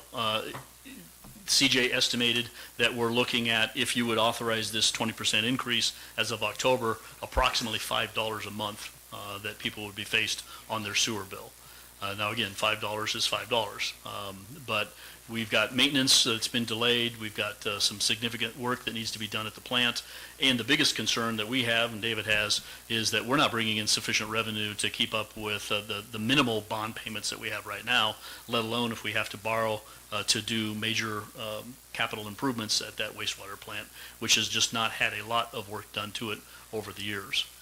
So a real severe shortage in cash flow, and we've got to get that corrected if we're going to move forward and make any of those improvements that need to be done sometime down the road. So that's probably, like I said, the fund that's in the worst shape, but there are some solutions to kind of get it improved, but that 20% increase would be something that we'd be looking at right away. A lot of information again. Many of those things have been talked about one way or the other since late June. I guess what we need from you tonight is some final ideas, discussions. If you know for sure as a group collectively that you don't want to do certain things and you want to change the budget, we need to know now. Otherwise, you potentially could, either with amendments or just as it's being presented here, accept this as kind of the presented budget and then authorize the actual public hearing to be done on September 8th. We've got a little bit of time if you wanted to make changes to get the paperwork ready for that September 8th meeting, but that's really when we have to have the hearing. Any questions?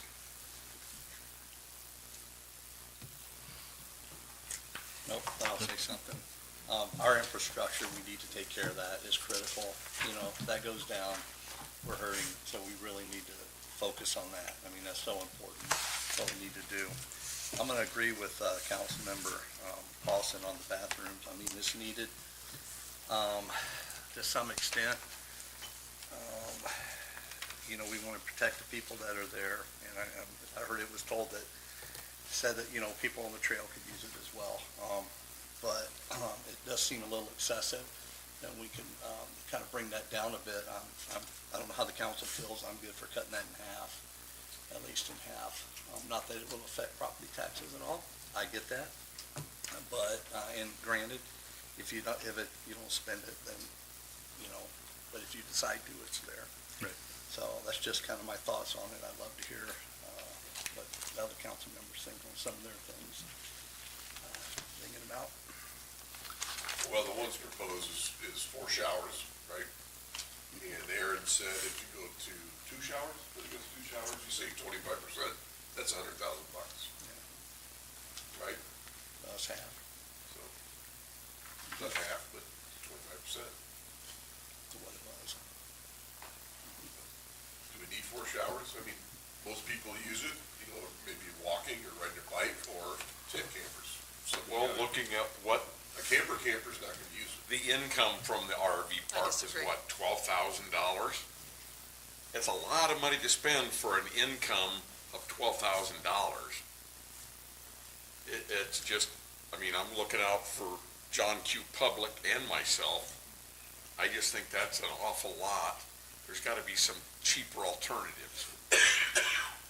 And I understand, but amenities for the city of Blair are not there to bring in income. I mean, we don't bring in income that covers our pool expenses, the Optimus boat ramp, our trail system, the library, the Generations Park, the splash pad.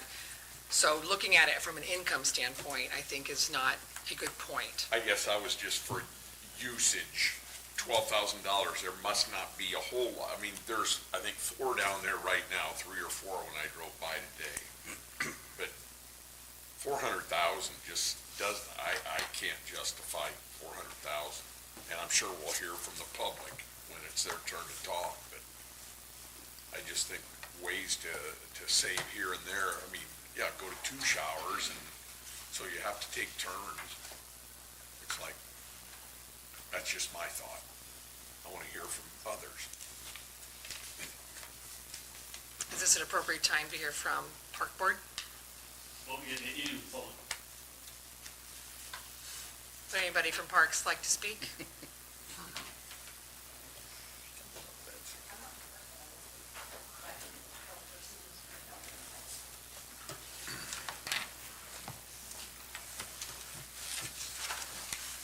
Good evening. Betsy Anderson, Anderson, 1235 Pinewood Drive, and a member of the Park Department Advisory Committee Board.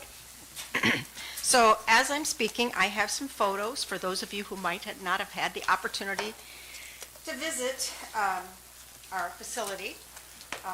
The top photos are current, taken yesterday, of the current facilities, and then I have a few photos of what the proposed lavatories could look like, both the 4 complex and the 2 complex. So you can peruse those. While she's passing it out, could I have somebody make a motion to place these on file? So moved. Second. Okay, so, Do we need to vote on that, Brenda? We need, sorry, we need to Nope, vote on so that. sorry. I'm so sorry. That's right, Rob, Good call. We have a motion and a second to receive and place the information that Ms. Anderson has provided on file. we have to go to the board. The board. Oh, I want- Born? Yeah. Good. Here, you want to do this one? All members present voting aye. Okay, said no. He just turned it Just off. pushed it down. Thank you, motion passes. okay. I digress. Thank you. So, just a little history. If you'll remember last year at the 11th hour of the board meeting where we were actually voting, the police department needed $300,000.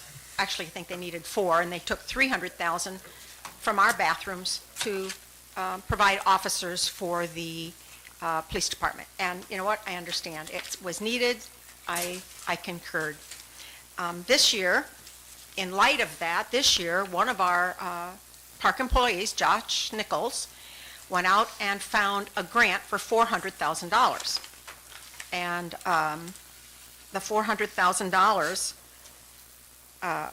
in addition to what the city's offering, will not only get us the lavatories, but they will get us other improvements within the RV park. It will widen some of the existing pads, which were a little narrow for some of the larger RVs, and it will also create 2 more RV pads because the plan is to take out the playground, which has really aged out of its performance abilities. So there would be other improvements in addition to the lavatory facilities. So that RV park was established in 1991. It used to be, that building where the lavatories are, used to be the former ballpark concession stand. Now, I don't remember when it was the concession stand, but I'm guessing that that facility was built sometime in the 50s or 60s. Am I correct? Ball there. So the current facility is thoroughly cleaned and repainted as needed every year in the spring. And the trash is picked up daily and it continues to be cleaned. However, due to the damp environment and the poor, inadequate ventilation, it has an ongoing problem with mold. And it's very difficult to get rid of.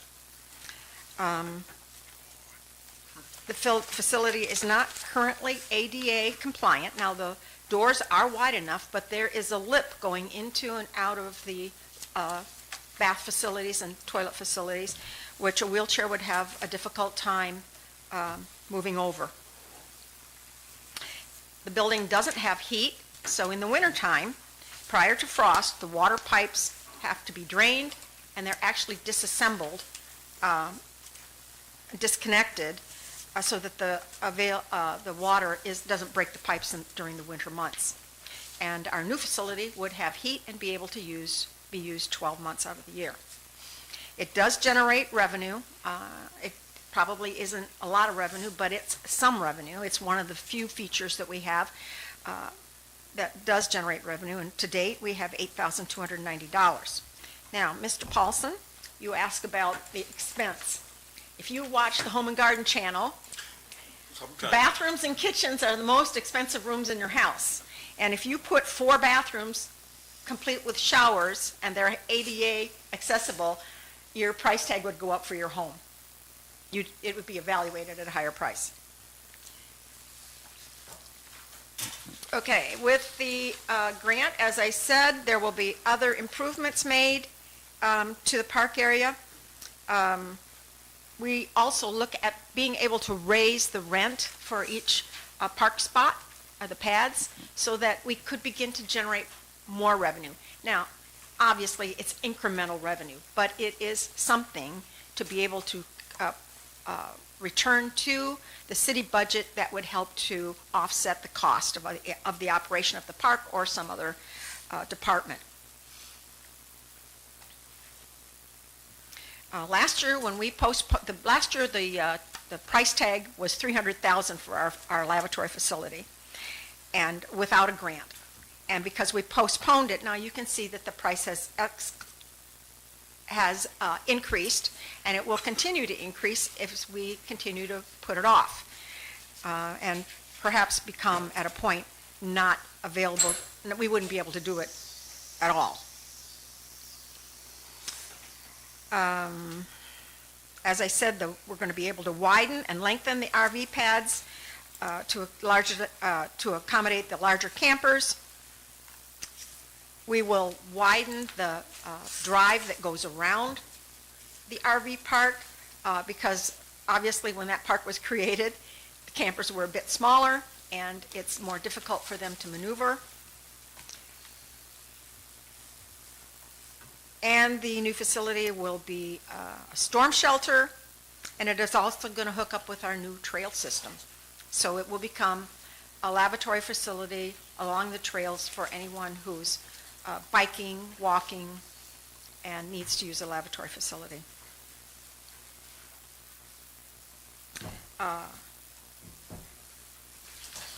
Questions? Like I see the budget is the building. I don't see any of these other improvements you're talking about. The other improvements are included in the grant. So when we get the grant includes other improvements. So the grant, to my understanding, is $400,000. This says it's 200. It's 200. Just 200,000. Say again? 200 from the city matches. Okay, I got misinformation then, because I have $400,000 for the grant with the 200 matching from the city. Not. Okay, clarification. I don't think there's going to be other funds available for these other projects, is what I'm thinking. CJ? Yes, what Jesse's talking about, a lot of that would be staff work that would be, or minimal cost. I don't think, Andy and I talked about it, removing the playground, maybe a little asphalt concrete work to the largest pad.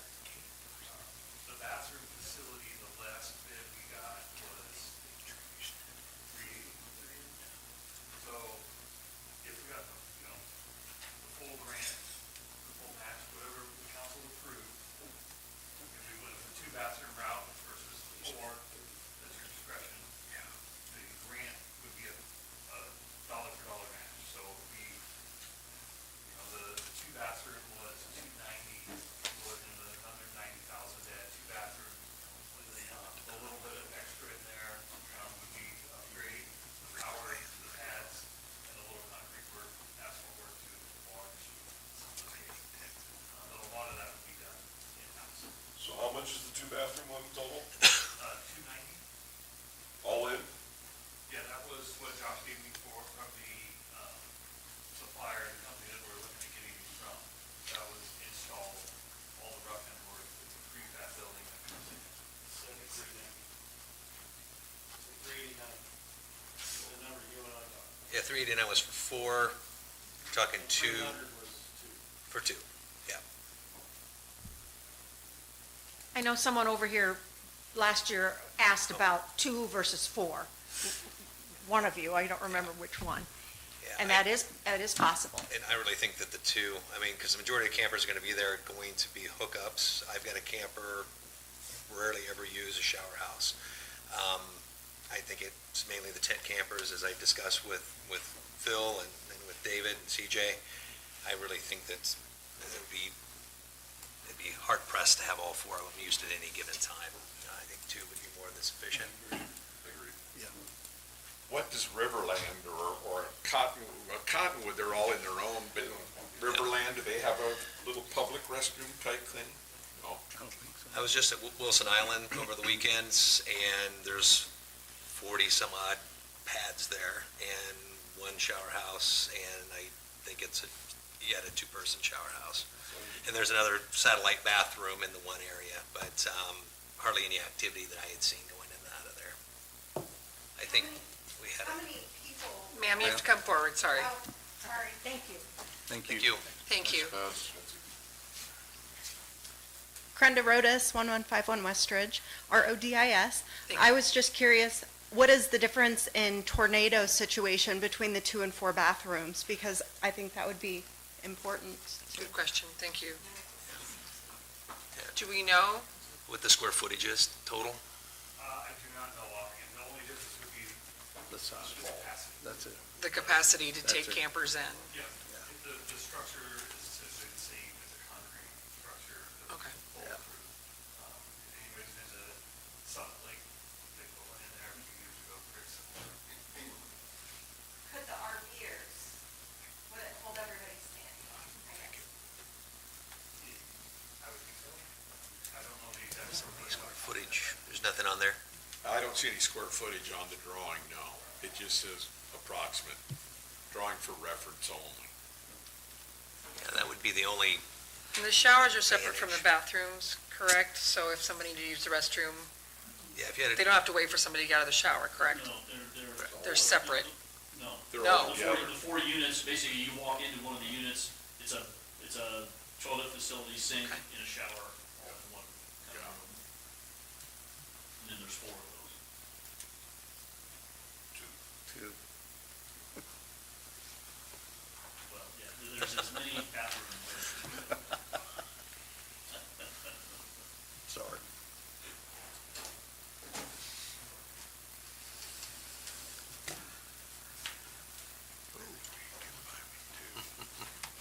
Holly Hafer, Hafer, 812 North 12th Street.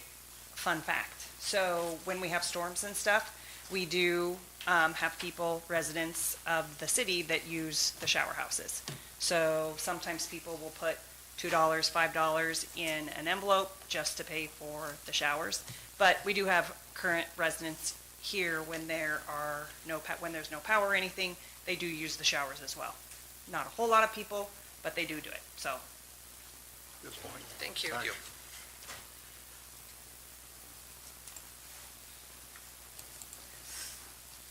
I think as Phil kind of has alluded to, is if we approve the 400,000 and we don't get the matching grants, and we're still not committing ourselves at that point, we still have time to think about it.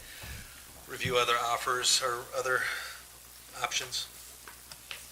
I would just put in the two bath one in the budget and go down the road. That's all we need. I mean, it's what you got in Wilson.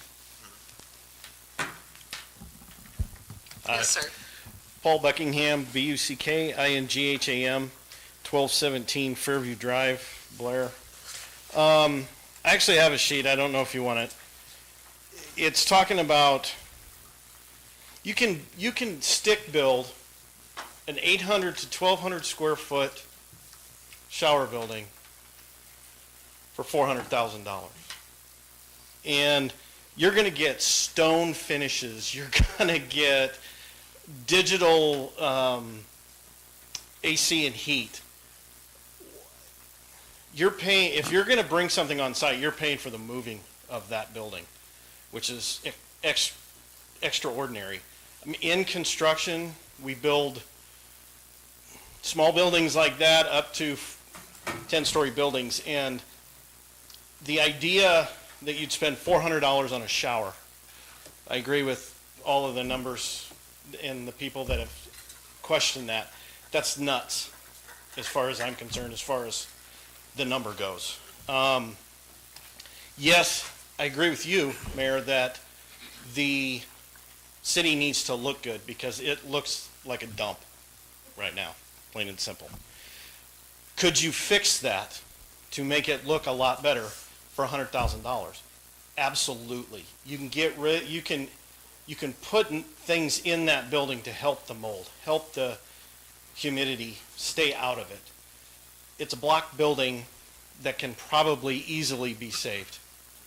Yes, it's old, but it was meant to last. The park was never meant to be an RV park in the first place, but it was that concession stand, and I do remember it, I've lived here long enough now, that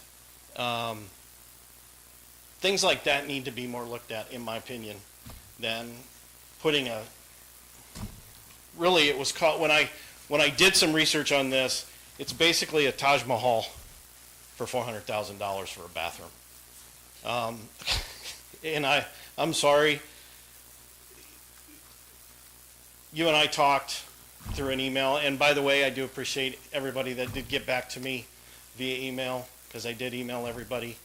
That was one of the discussions, was why would you spend that kind of money for the number of people that are there when you have a larger RV? Most of the time you are using your own facility. I get why you wouldn't want to all the time, because if you're traveling a lot, that's a lot of dumping. It's a lot of gray water that you got to throw. But still, with only a 30 amp hookup, we have no bigger hookups at that park, and probably won't. I just don't see the need for 8 pads. Even if you take out, you're only going to go 4 more pads, I think, with if I read correctly, taking out the Park, playground. the playground. So, yeah, I'm in that business, and that's just crazy. For $400,000, you can get a lot more. Thank you. Thanks.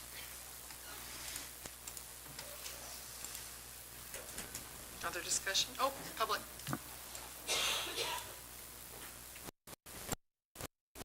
Hi, my name is Brenda Nyberg, IBURG. I'm at 2700 Sunrise Drive in Blair. I agree with Paul and some of you up here, 400,000. I don't care if it's coming from a grant or other money. You can absolutely use that for other projects that we may need a little more. I agree that it can be revamped, maybe even added on to a little bit. I'm sure you would have to have room for more hot water heaters if you're going to have showers and things like that. Maybe suggest, I think the only time we really have a lot of people in that park is during Gateway, being the carnival workers and stuff like that. And if there's not enough shower space with just having two, maybe offer the Blair swimming pool after hours for them to go up and shower, because there are showers there. I think there's other ways you can go about without having to spend that kind of money. And has anyone gotten bids from local contractors? Do you know? Maybe, I don't know, maybe look into that, because it'd be nice if it was local, if we had somebody local building. It would show your commitment to keeping things here in Blair, I think. So, thank you. Thank you.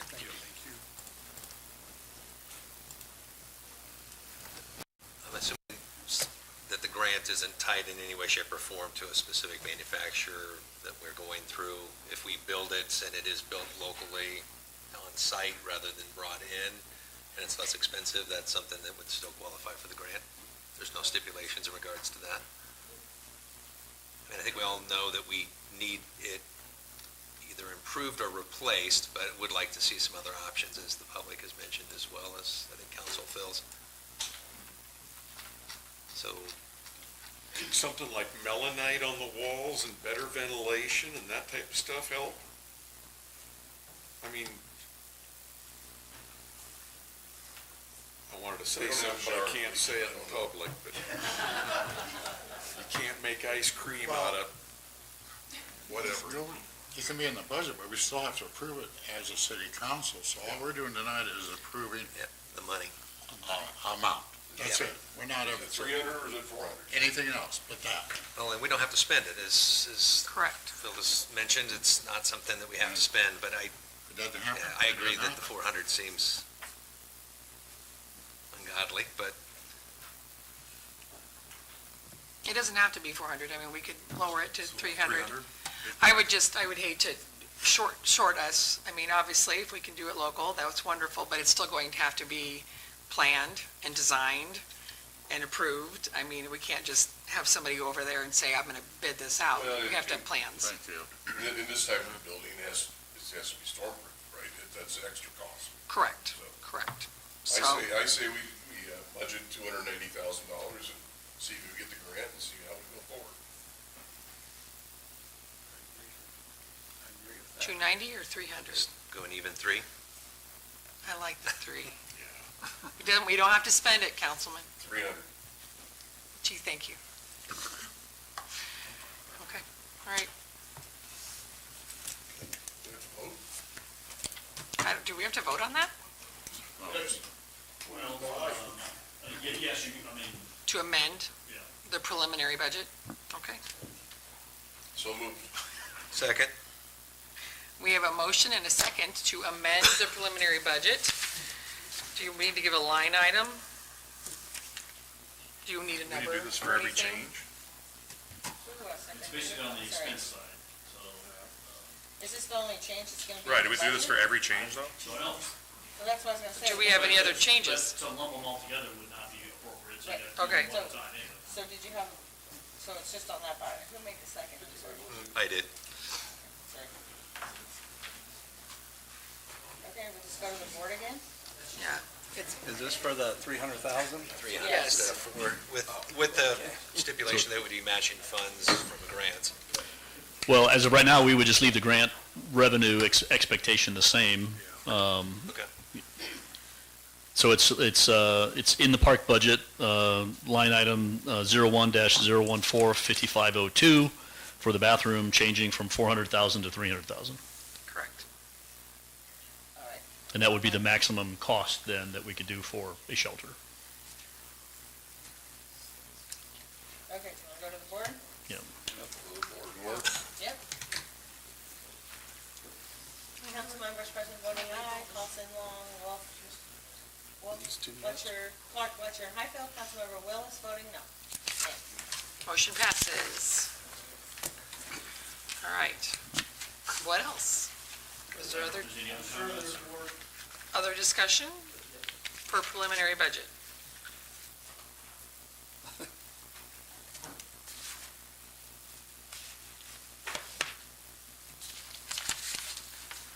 Logan Baker, BOEKER, 505 North 24th Street. Almost forgot my address there. Can you remind me again, what was the holiday lighting for the $660,000? Was that for permanent lighting, or was that we were doing something different? I'm trying to remember from the June meeting. I believe that is the lighting that outlines our downtown. The roof lines. Because it was It's used for that, it's used for the snowflakes and the brackets and anything else. Correct. it was an increase If we don't from get any storms, it goes a long ways. it was an increase from 10,000 to 60,000, wasn't it? Well, we budgeted 40 last time. Budgeted spent 40. 10. Spent 10. Okay, but now we're budgeting 60. Correct. Okay, thank you. Correct. Thank you.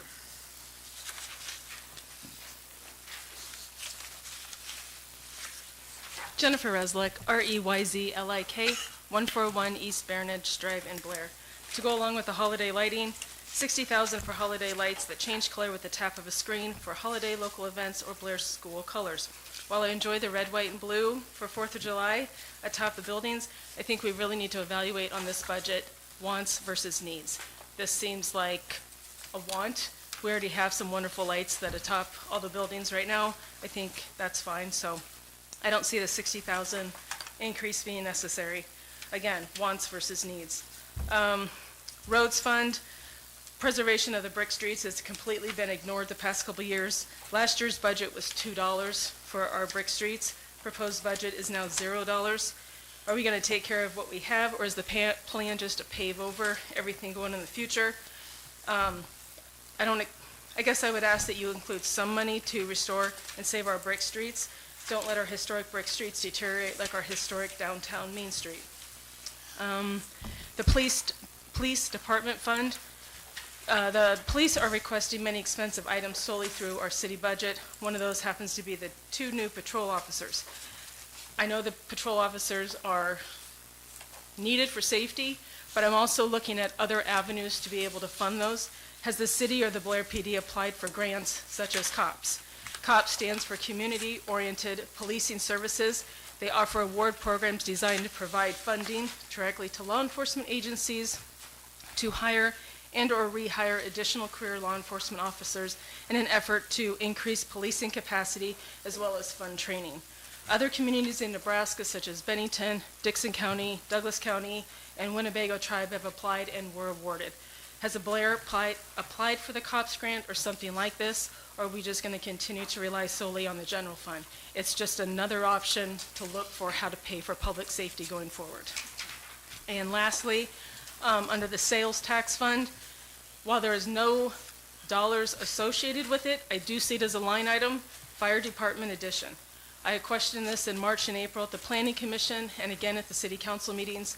Despite firefighters seeing blueprints to add on to the south fire station, extending the truck bays east to where Blair FNIC insurance office sits, Phil and the mayor were emphatic that there is no plans. But yet now there is a budget item. There hasn't been a line item in the budget for fire department addition. So I'm just asking, what is the plan? Has there been thoughts, discussions going forward? Why is it on the budget now? I realize it's $0, but there's something in mind if it's now on the budget. Thank you for your time. I can speak to that because there are no plans. There are no written plans that are going forward at this time. Are there discussions? Absolutely. We are having discussions. Brick streets, yes, I have asked for that, and I'm hoping that it will be in budget next year. We had it in the budget several years in a row. We had it build up to $100,000, and then we used it all to repair streets, and we got everything back to square one. And I actually questioned it this year. I probably brought it up too late, but I've been assured that it will hopefully be in next year. But I agree with that. The lights, Mr. Heaton, that 60,000, those are just the lights that are going up and down Main Street.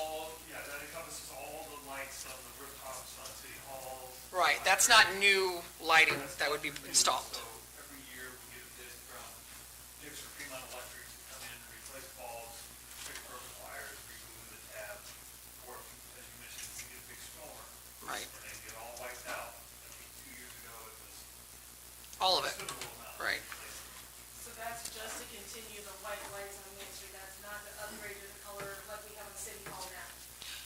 And that was just our city staff going up and changing every third bulb on their own. I mean, that was not anything that we added something separately to, correct? Is that correct? Yeah, I think Dix came over with the drain list just because of the height. Yep. But that is not, we had discussions about permanent lighting, but I think the costs are going to be too high. And if we don't need to use all 60,000, we won't use all 60,000. I'm trying to think of, and as far as the COPS grants, I can't speak to answer that, but it's a good point to bring up. It's another option to look for funding law enforcement. Oh, Chief's gonna come up. Woke him up. He's been alert. I'm not riding home with you. I'm awake. I'm just being vigilant back there. So, thanks for bringing up the cop grant, Jennifer. Any others, that's just one of them. It's one of them, and there's grants out there that are subject to, I came from an agency that used the COPS grant. COPS grants are, one, they have a sunset. You own it. It's not just free money.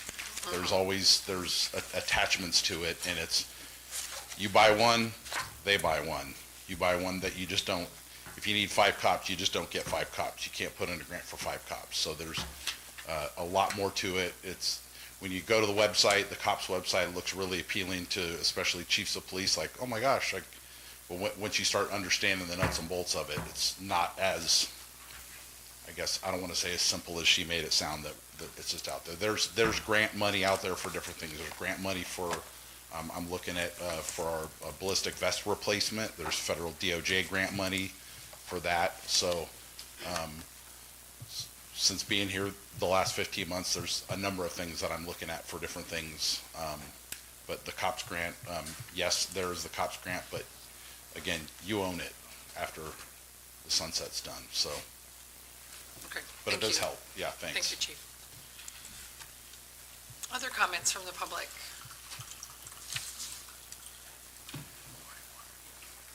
I have my jug. I'm Margaret Hanson, 511 South 23rd Street here in Blair, Hanson. 2 weeks ago, I sent each of you a request, a letter form correspondence. I am the current exhibit and marketing coordinator, the position that's being eliminated. I am sad to hear that they are considering that. I grew up a farm girl. I'm a hometown girl, lived here all my life except for 5 years when I was out in the Wild West of Las Vegas. I grew up here. I understand what people enjoy in exhibits. I know I have so many contacts where I can go for things. You know, every March I do the school art exhibit. Every November I have a veterans tribute exhibit. I understand that the library has been asked if they could do the exhibits in my place. In the past, we have several times had other staff do the exhibits. Typically, it takes 5 or 6 people to do what I currently put up in a month. The reason that perhaps it was referenced that the production was not what they would like to have seen last year was because last year I was also given a 0 budget. The entire $40,000 that was originally allotted to me went to the chamber gateway. You can't do a lot if you don't have money in a budget. I was requested several years ago to look at getting traveling exhibits. I looked into that, found several companies, and I have used them for several exhibits. They are not cheap as anybody would think they might be. You know, an exhibit you don't put together overnight. Right now, I am working on an exhibit for America 250. I am also already working on our Veterans exhibit for November. And I participated in an exhibit opportunity where there are 30 states in the United States that have Washington County in them. The idea came about to do a quilt, and there are quilt blocks from 28 of the Washington counties in the United States. I worked with our quilters group to be able to create a square, send that in, and the quilt will be traveling around. We received February, when it will be here, of 2027, which I'm very happy about because I specifically requested. I wanted Gateway or County Fair. Didn't get that. So I specifically requested February, which is George Washington's birthday, and have visited with the courthouse, and so we can do some things to really make it a celebration here, all about Washington County and Nebraska. I also sent each of you, as well as the mayor and our HR representative, an email today with correspondence. Do any of you have any questions about what I had in there? If you took time to read it. Okay. As you know, this last year, it was told to me that I needed to be at the chamber office to work. That isn't really a efficient place to work from. I have a small cubicle, whereas at the library, I have a room. You know, I keep things in mind for future exhibits, and that's what I have. I'm asking you to consider not eliminating that position. I have thoroughly enjoyed doing it for 8.5 years. It's been fun as I'm out and around and I see things, oh, that might be a good exhibit. Went to school in Blair. You know, I see people in town from out of state. Had one guy come up from Texas, come in and talk to me. He's an artist now and wanted to know if he could display his art. Absolutely, so he brought it up, he put it up, and it was fun. School, and every morning there were a group of his former classmates who came in to visit with him. That was they didn't have their coffee with them, but it was just good to see this hometown business. I think I'm thrifty in how I do my exhibits. One of the traveling exhibits that I looked at was on thrift. I wanted to do an exhibit that highlighted feed sacks from the war years and the Depression years as to how housewives lived. One of the things that I included in that exhibit, Mayor Rump's grandmother, 1949, I believe it was Farmer's Daughter, national contest in Chicago, Illinois, and she won. I had saved some things, and the mayor also added a couple things to it. So when I have these connections, I truly think I make exhibits, create exhibits that the public likes. To receive the traveling exhibit would have been close to $6,000. I applied for a grant through Nebraska for $775. I received the grant and I put the exhibit together myself. So it's not like I want to spend money wildly. When they opened the library 10 years ago, purchased some nice cabinets. They came from Germany. They're 10 years old. There are things about them that are falling apart. None of the locks work, and for instance, in November, I've had articles of clothing. I had from World War I. I've had guns in there. Those things have to be secured so that nobody can come in and steal them. Because when it gets busy, you can't always watch every cabinet from the front desk. Let's see. Any questions from you? Are your exhibits always on display at the library? Those are the ones that you do at the library? Yes, All right, yes. we've seen those before, yeah. Okay. Very informative. And I have a number of thank yous from people who have written to me to thank me for what was in a particular exhibit. I have people will stop me and say, they really enjoyed this one, they really enjoyed another one. Hang on just a minute, what else do I have?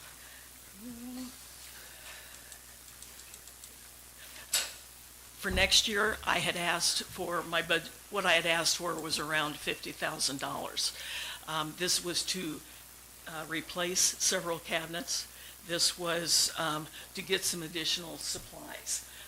I think it would be a shame if we stopped using it for exhibits right now. Can other staff, library staff, prepare an exhibit? Yes, they can. They will not do it as efficiently and quickly as I do. Let's see. Oh, I did an Alzheimer's exhibit. That's kind of one of those things that people don't like to talk about. But we had 7 people attend one of our sessions. And I apologized to the man who came to speak. Oh, he said, don't worry about it. He said 7 to me is a crowd. He said, usually I will have 1 person come. We also were very fortunate. KMTV came up and we got some good coverage on the library, the exhibit, and he visited with several people who were in attendance. So we got, and then I had people, excuse me, after the fact, tell me that, we saw you on TV. So, we're getting TV coverage. And again, as far as working at the chamber office, and I covered a lot of this in the letter, so I don't want to, speak often. Several times I specifically asked, number one, if I could help it at gateway time. And as was pretty much told, no.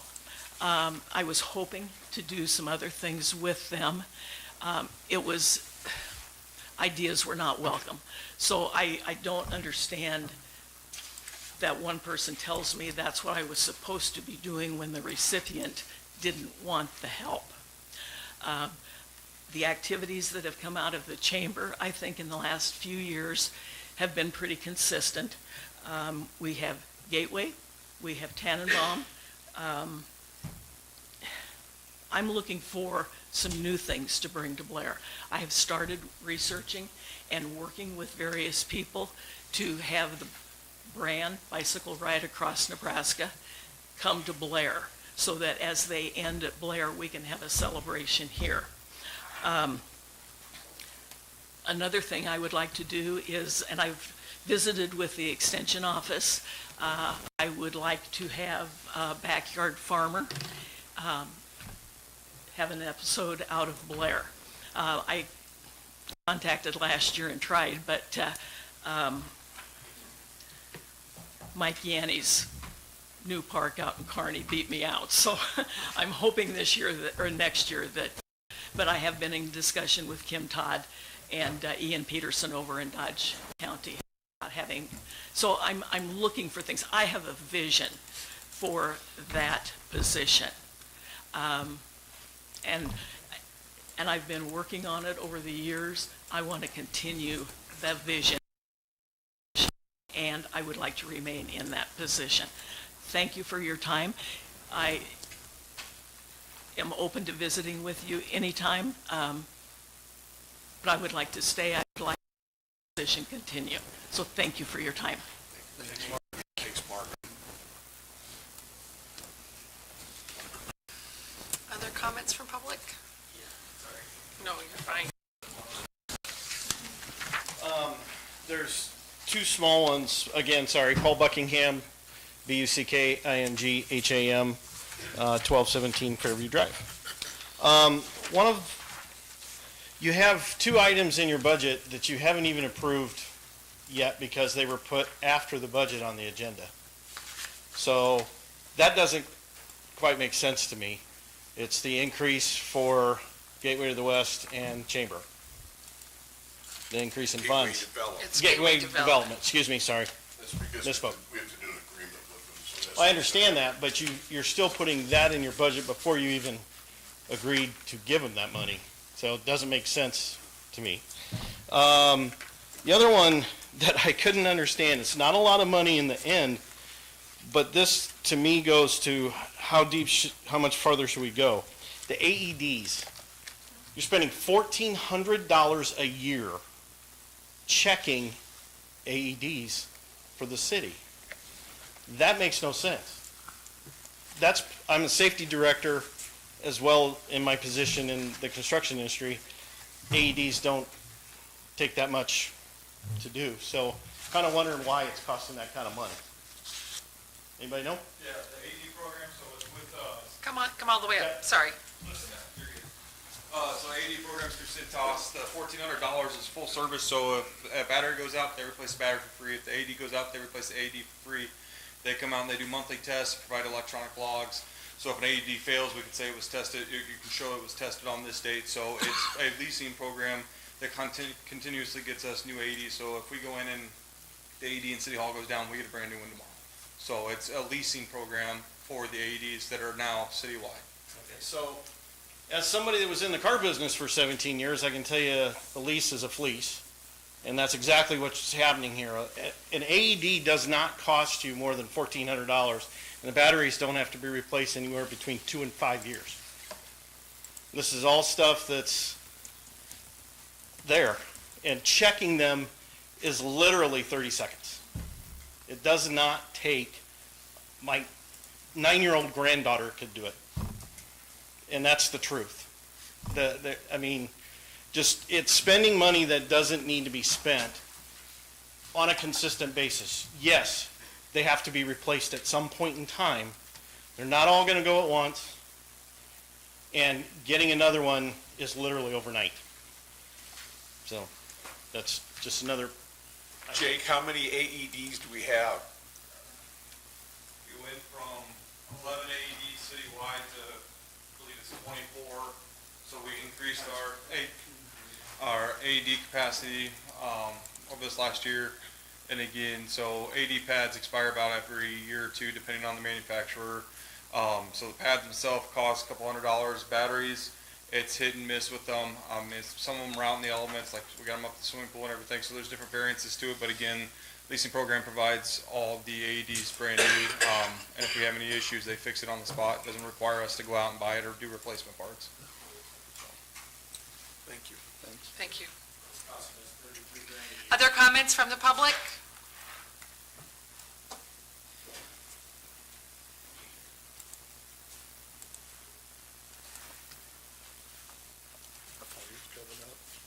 No?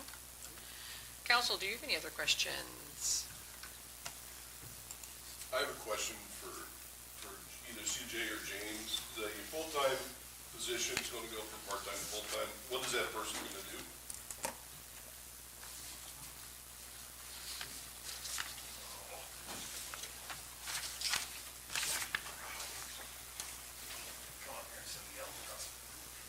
Thank you. Thank you, Mayor and Council. So yes, this position, something that staff talked through with the mayor, primarily this person's job will be basically a community gardener. Maybe Betsy will have a better title, but their main focus will be the ornamental landscaping of all the park signs, the flower beds around the buildings, library, general beautification, all those kind of high maintenance planting areas that our park staff doesn't have the time or the skill set to do. So we would be looking for somebody that is likely a master gardener with some landscaping, ornamental type design work to really put that focus on So making today, sure. the part-time position doesn't do that? No, the part-time position right now primarily looks at cleaning the bathrooms, picking up trash. Years ago, that was always just done by park staff as part of their, they would just rotate through. So it was just, two guys. Who's gonna do that? The staff will take that on. So that is work that, as working with the park board, talking with James, that they felt that the current staff could take that on, but hire somebody with the special skills to be able to identify what's weeds, what's not, and to be able to hopefully enhance and expand on what we're already trying to do with plantings around the signs, just beautification, downtown, things like that. Well, Yes, we sir. have 4 seasons. Yes. What do we do the other 2? Yep, thank you. We've discussed, we're asking for the budget to make this a full-time position. That doesn't necessarily mean we would spend that. Betsy and I've had some conversations that this could be maybe a 3 of the 4 season job. We've also discussed, and I don't know if James had time to talk to the school yet, using their greenhouse there, that this person in the winter could then start plantings in the greenhouse that then, come spring, could be brought outside, planted around the signs or in the parks. There's other communities that do that. They have a greenhouse where they start, instead of buying flowers in the spring, they start the seedlings and they grow in the greenhouse over the winter, so they're ready to go once frost is out. Well, with Benny's, it's $104,000 a year. And once you hire, you're there, every year. Correct. Go ahead, sorry. No, you asked one question. But isn't that a part-time position anyway? It could be, and depending on the conversations we've had, it may end up being that way, depending on the person we find and, the amount of work. I mean, there's always plenty of other work to do.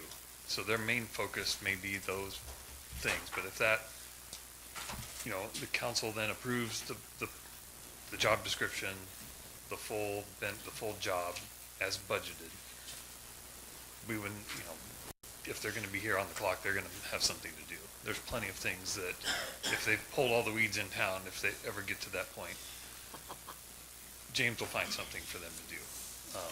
Helping paint parks, the bathrooms, clean things. I'm sure James could have a list a mile long of things that they could possibly do. They'd definitely be kept busy.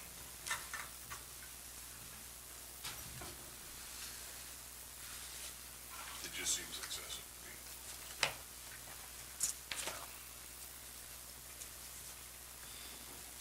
Are you still accepting public comment, Robert? Sure. Jennifer Reslick, REYZLIK 141 East Burnage. While I appreciate the master gardener, please keep in mind that there's plenty of volunteers in this town who have gardening skills. 4, 5, and 6 years ago, I came to the city and offered my services to plant 700 to 900 tulips at the Triangle by 10th and Jackson Street, purple, white, and yellow, so it looked nice for graduation. Nobody got back to me, and when I finally talked to a parks person, I was told no. Since I have been taking care of the Baronage entrance, every other year I plant 700 to 900 tulips. I have asked to plant tulips at the Lions Park and take care of that. I was told no. Like I said, up at 10th and Jackson, I asked to plant tulips and was ignored. So you have people who want to volunteer in this town who have some of that skill set, who, when they reach out, please accept our help and let us help take care of the parks, because we love this town and we take pride in this town, and we want to do things that contribute. So when we reach out to you, please be receptive to us. Thank you. Thank you.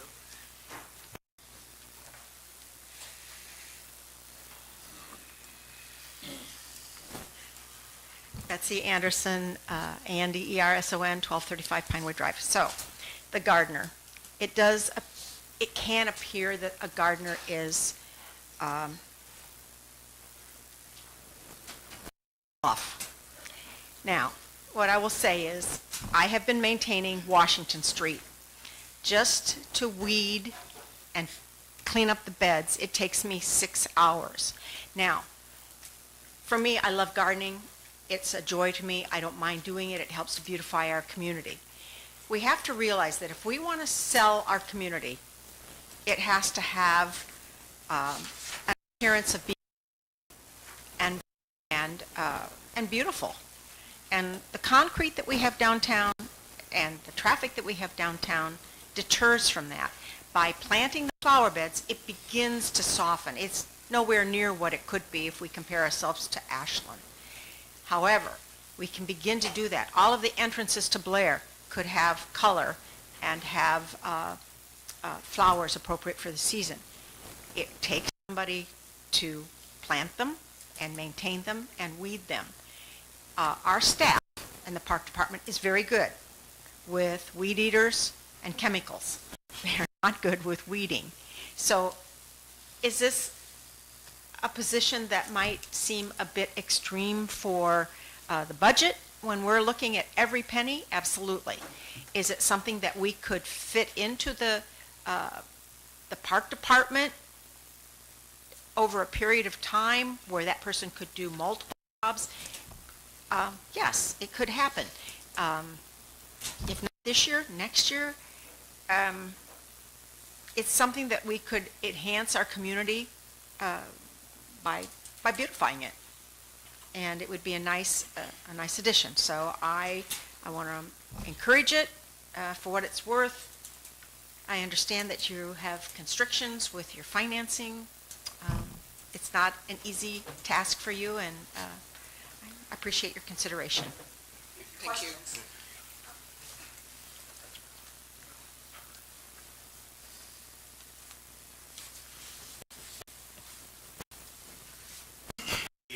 Mayor and City Council.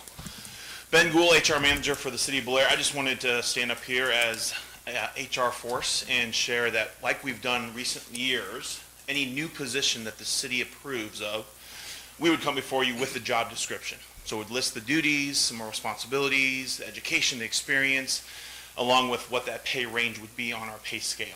So I know there's been a lot of discussions. I know CJ and I have talked about what that position would do, but just wanted to let you know, typically in September every year, after the public hearing is done, we know what new position is going to be approved. We would come back with a job description for you to all approve. That's it. So. Right now, it's just a park laborer. Correct. Yeah, correct. Right. Labeled as parks laborer, but if we're going to move towards that master gardener, whatever that title is, and might have just totally separate duties than our current laborers, then we would need a new job description. So. Thank you. Thank you.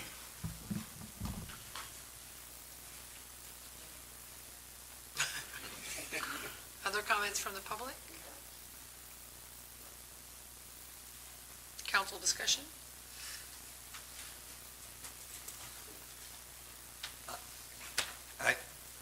For me, for the position, if it's full-time, I would want to see full-time duties.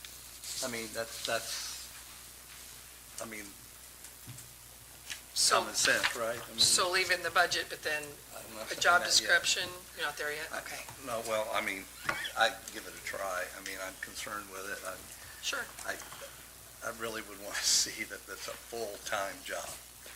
Okay, and at this point, I'm not sure that that could be that. So, I mean, I'm sure you can understand that, and I trust James does a great job in making sure some of that's done. So, I'm willing to look at it.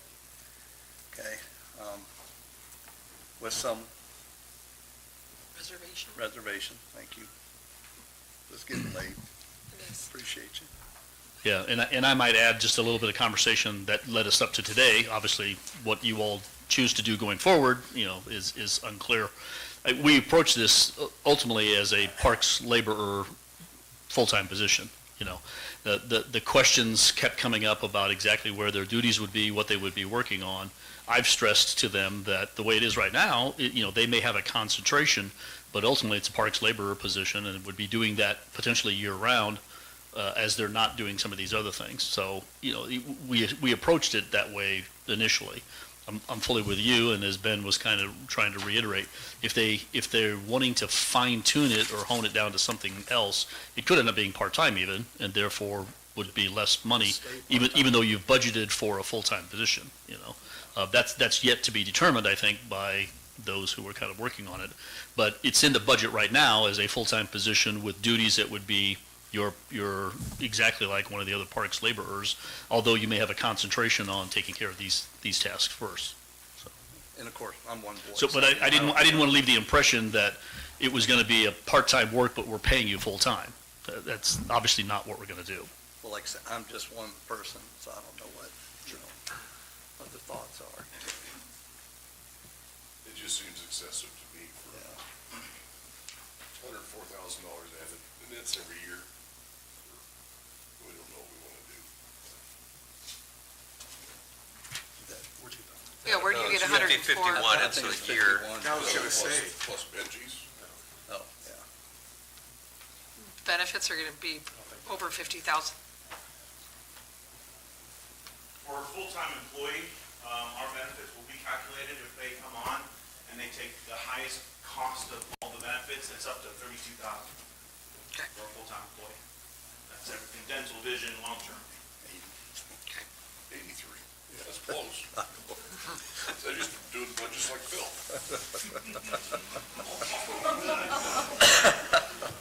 Well played, well played. Close. Get your last shot, Part-timer now? I'm trying. The part-timer doesn't get any benefits? Correct. Part-timers don't get any of those benefits, correct? No. No healthcare benefits, they do get some paid leave, how many hours they work. Let's see what happens. Let's just see what happens. Yeah. Okay.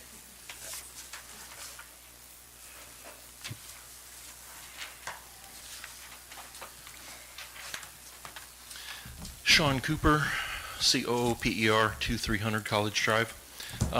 Two things that I was kind of looking at in the budget that I think need to consider, especially since there's a couple of resolutions coming up on these exact items, is the Chamber of Commerce budget. In 2025, it was $10,000. They spent $500. In 2026, it up to $45,000. They spent $43,600. Now they're asking for $60,000. Gateway started in 2025 at $100,000. They spent $100,000. Now in 2026, $120,000. They spent $120,000. Now they're asking for $140,000. I'm kind of curious. I assume, given the track record, they're going to spend $140,000. So my concern is, where's it going to stop? Number one, you're already you're cutting 3 employees, right? Because of budget concerns. The restroom over at the RV park is a big concern because people want to get it done because the one that's there looks bad and it's old, but we don't have money for it. We have a budget deficit of $1.1 million, but we just keep handing out money to the chamber and to Gateway like it's going out of style. So when these next 2 resolutions come up, I would seriously consider looking at the numbers on that and maybe going backwards instead of forwards. Thank you. Thank you.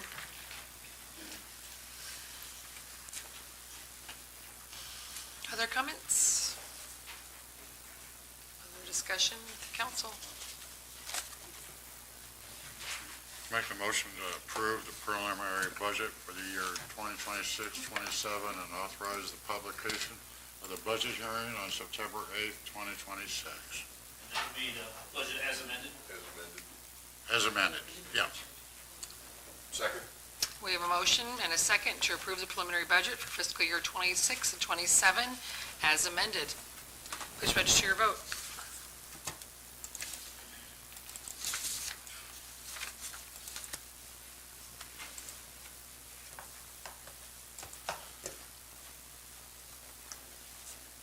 All council members present voting aye. Motion passes. We will take a short 7-minute recess and reconvene. 7 minutes.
Item number 12, consider resolution 2026-91, approving an amended contract for services with Washington County Chamber. Mr. Green and Ms. Ferguson. Yes, thank you, Mayor. So what you have before you is a service contract. So again, under state statute, it's not permissible for municipalities just to pay dues or fees that aren't tied to services that are being performed. So we have an existing service contract with them.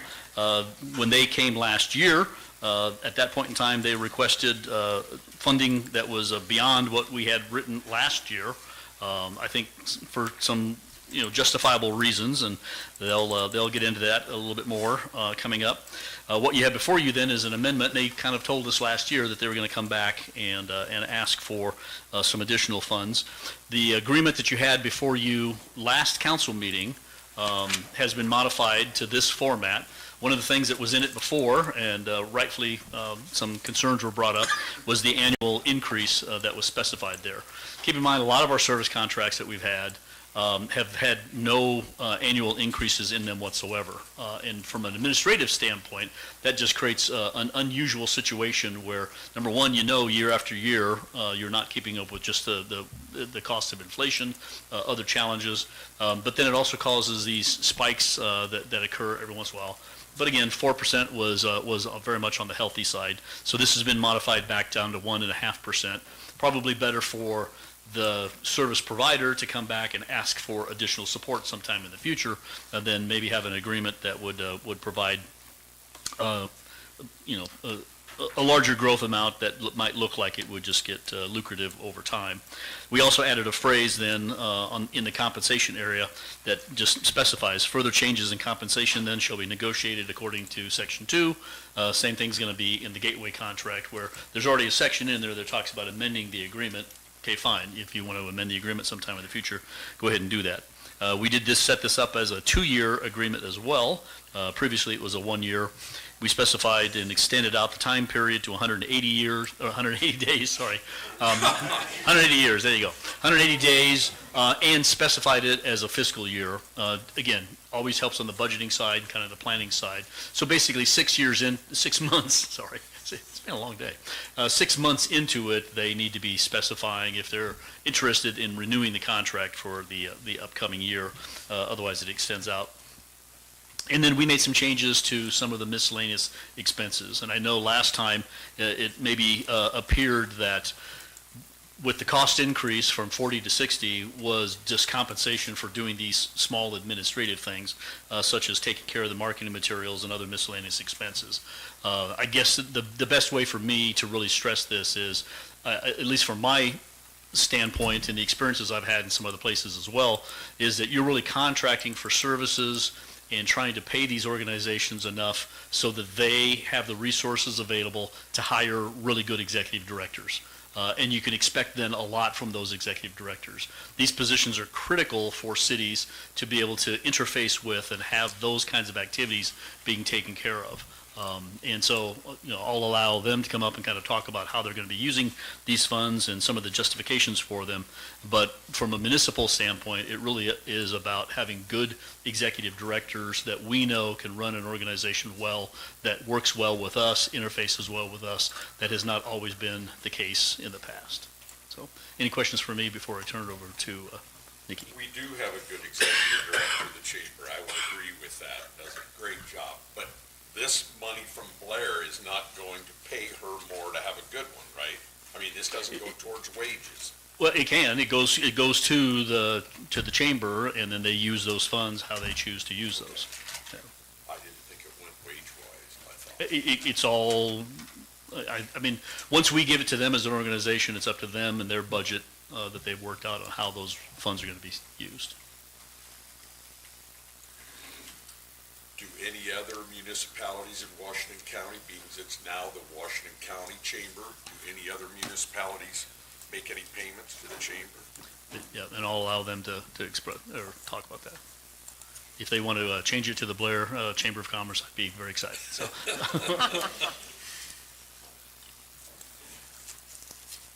Good evening. Mayor and Council. Nikki Ferguson, Ferguson, 11296 Ramble Ridge Drive in Blair. Thank you for the opportunity to talk with you tonight about the Blair Chamber and what we do for the community and our request for an additional $20,000 in city support through the lodging tax, which is designated for community betterment. This request is more than funding. It's about recognizing the partnership between the city and the chamber and the work we have already been doing together to support Blair's businesses, visitors, workforce, and quality of life. Through our current agreement, the chamber has provided office space for a city employee, helped coordinate Tannenbaum and the Soup Supper, Gateway to the West Days, the July 4th fireworks, 4th Friday food truck nights, which is a new community events that have happened this summer we kind of piloted. We take care of Art Alley, managing that calendar and trying to bring programming in there as well, visitor information, community promotion, and of course, business support. Today, the Chamber represents more than 250 Washington County business. Of course, most of those are here in Blair. 78% of those are small businesses and entrepreneurs that are sitting at our introductory and bronze membership levels. We support those businesses through networking, business after hours, member coffees, lunch and learns, ribbon cuttings, shop small initiatives, mentorship, referrals, and other programs designed to help people spend their money here and support our local economy. But our work goes beyond business support. Obviously, something that's of interest to a lot of municipalities and reasons that they do support chambers would be through kind of the talent initiatives and things that we're doing to help our workforce. We've been doing that through our career and trades exploration. We do Leadership Washington County. We have a scholarships program, and we have plans for a future leadership program to get started with some leadership training for our high school kids. Investing in the next generation of workers and community leaders. We also fill an important tourism role. Blair does not have a dedicated CVB or Convention and Visitors Bureau, so the Chamber serves many of those functions, providing visitor information, maintaining a visitor website. We just released a new visitor's guide that came out in June, trying to promote Blair as a destination or a place you want to invite your family and friends to and create events that bring people here. And those events have a real impact. Gateway to the West Days brings thousands of people into Blair. According to Placer AI, more than 2,000 people attended Friday's events in 2026, and more than 4,500 on Saturday. The event requires hours of planning and coordination in advance, including 88 volunteer hours just during that 4-day celebration itself. And we were short this year. It's getting harder and harder to find people to fill those roles. My husband and 2 of my kids filled those. It's hard. So I will take all the volunteers I can from anyone who wants to give back. We will absolutely take all the help we can get. It is a very, very heavy lift. Our new 4th Friday community block parties, we started those in May and piloted this year with 3 events in May, June, and July. Each one of those averaged 205 people per event, creating additional traffic to our local businesses and more activity downtown. We had our first wine walk last fall, and we've since had a second one this summer, which brought in 125 visitors from outside of Washington County, as well as local residents to downtown, and took them through 8 to 10 of our businesses that participated in each of those, and to spend their money in those small businesses. The Chamber also sponsored a kids entrepreneurial market that was put on by an organization that brought in 50 kids and their families selling their things and with their little small businesses, and it was very impressive. But beyond those kids and their families being in Art Alley and the people that came to support them and spend their money with these future business leaders of Washington County and Blair, they also stayed in town. They had lunch here. They went to our farmers market. It has an economic impact, all of these community events. These events, for the record, are not major chamber fundraisers. In most cases, our goal is simply to break even. We are not making a ton of money off Gateway and, of course, Tannenbaum and any of these 4th Friday events. We try to break even, and that's just the way it works. But we do it for the betterment of the community, obviously.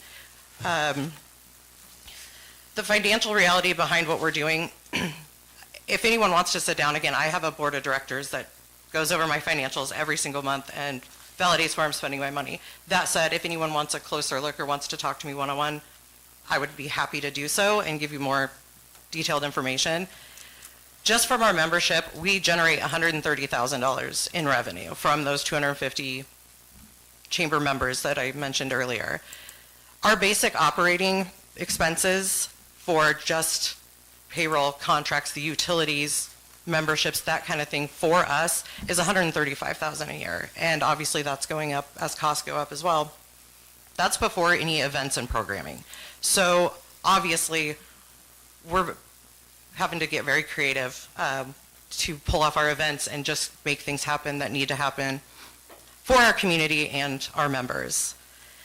Our largest fundraiser is our annual golf outing, which also helps fund our scholarship program that we do.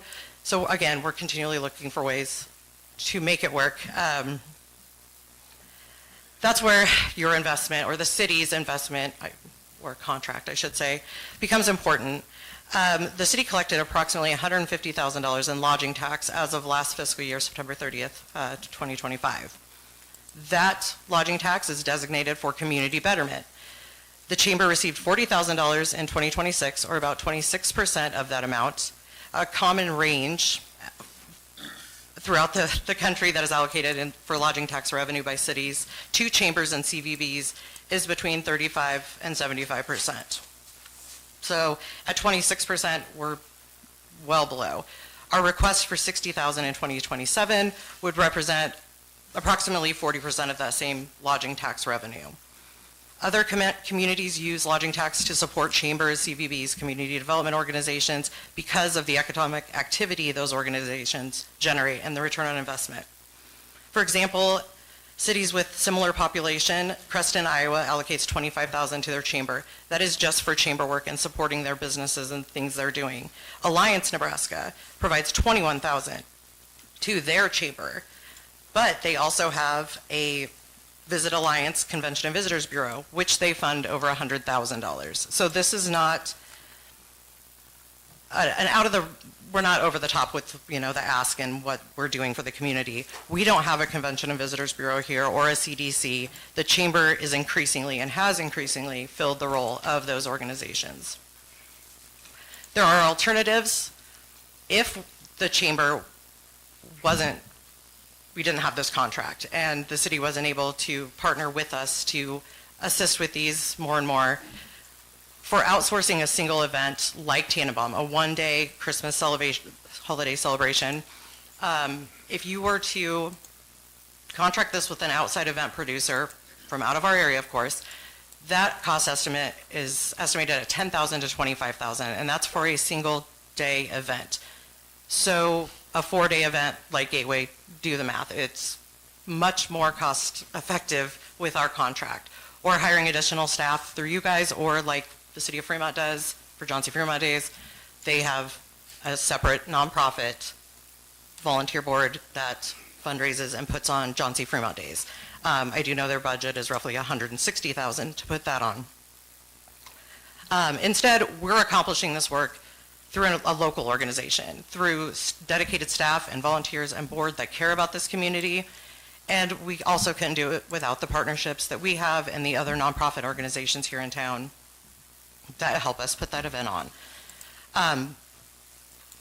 That event, I'm sorry. Ultimately, sorry, it's late. The chamber and the city, we share the same goals. We want positive economic impact, visitor attraction, business growth, workforce development, livability, and community belonging. Our goal is to help make Blair a place where people want to visit, work, invest, spend their money, and call home. So our 2027 request is $60,000, again, for an investment in an existing partnership that is working and to make it better. Thank you for your time. Do you have any questions? Questions? Thank you. Comments from the public?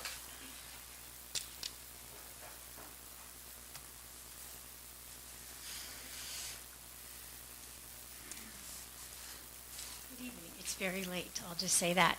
Melanie Kading, Kaeding, 120 Squires Place. I have been on the chamber board. This is my 6th year. as president of the board my second year. I was there when we had a very not efficient director.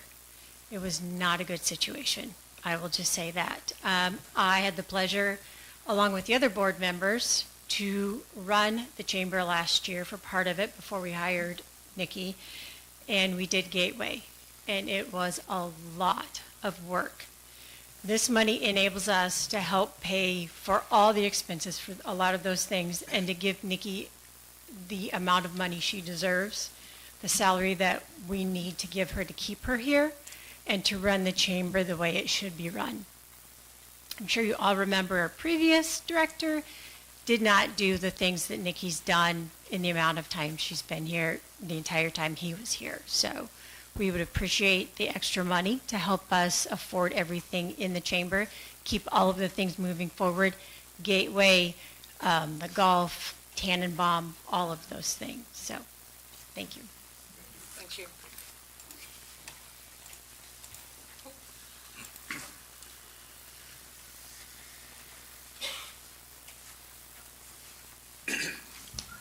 Betsy Anderson, 1235 Pinewood Drive, Blair.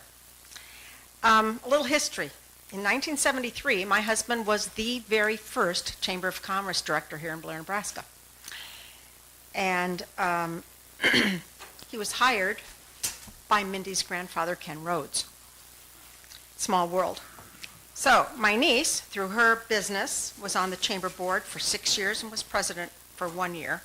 So it's not with ill intent that I express my thoughts about the chamber, and I'm going to include Gateway in this so that I don't have to get up and speak again when Gateway's here, about receiving the funds from the city. Our family supports business. We support community development. We're pro-business. Both the chamber and Gateway Development are nonprofit business promotions funded through, or in the past, they've been funded through private sector investments. Their financial support comes from a combination of dues, corporate sponsorships, and foundation grants. Both organizations are business organizations. The City of Blair is a city function, and we should be supporting our city, internal city departments. So, in the past, the chamber and local businesses were responsible for Gateway to the West and for the Sugar Plum Festival, which has turned into the Tannenbaum Festival. And volunteers from the fire department did the fundraising for the 4th of July fireworks. Now these activities have become the responsibility. So I'm asking, why are the responsibilities now becoming those of the city? That these other organizations aren't doing what they did in the past? And why isn't the chamber using their funds that they collect in dues and from these other sources? Why aren't they supporting the other functions like the Gateway to the West Parade? So, in making a resolution or a contract at this time, I think it's premature. I would very much like to see both agreements postponed until after our 5-year plan is completed and the newest city administrator has been hired.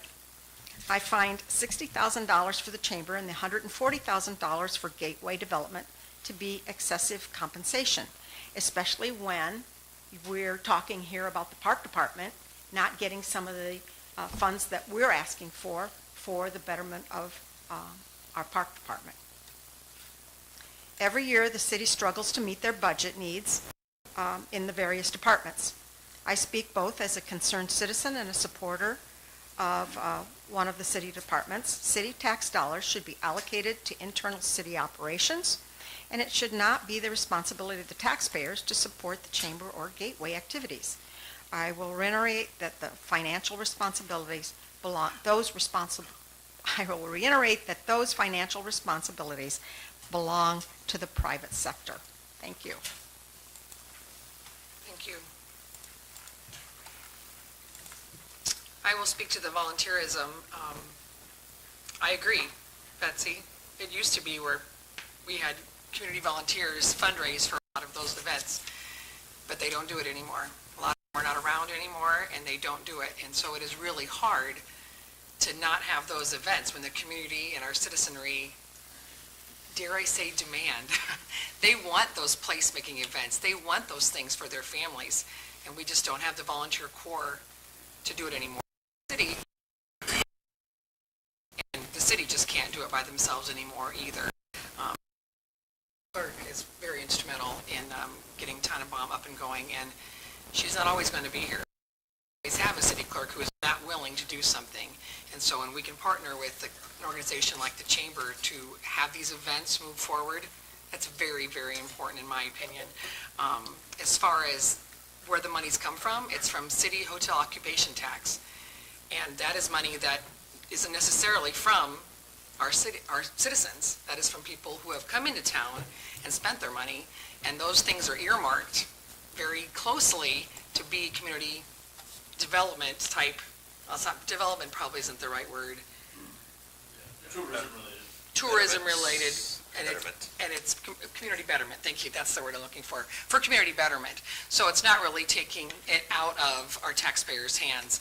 It is money that is earmarked for those things specifically, and if it's going to be placemaking for our community, I think it's a good $60,000. That is just my opinion. Council? Finance Committee? Yeah, we are in agreement with that. It's something that we feel is a real benefit for the city, and we'd like to see the momentum. We know we're going in the right direction with it. So if there's no further questions, I'd like to make a introduce Resolution 2026-91. Resolution number 2026-91 was introduced by Councilmember Clark, approving an amended contract for services with the Washington County Chamber. I'd like to make a motion to adopt Resolution 2026-91 as presented. Second. We have a motion, a second, to adopt Resolution 2026-91. Please register your vote.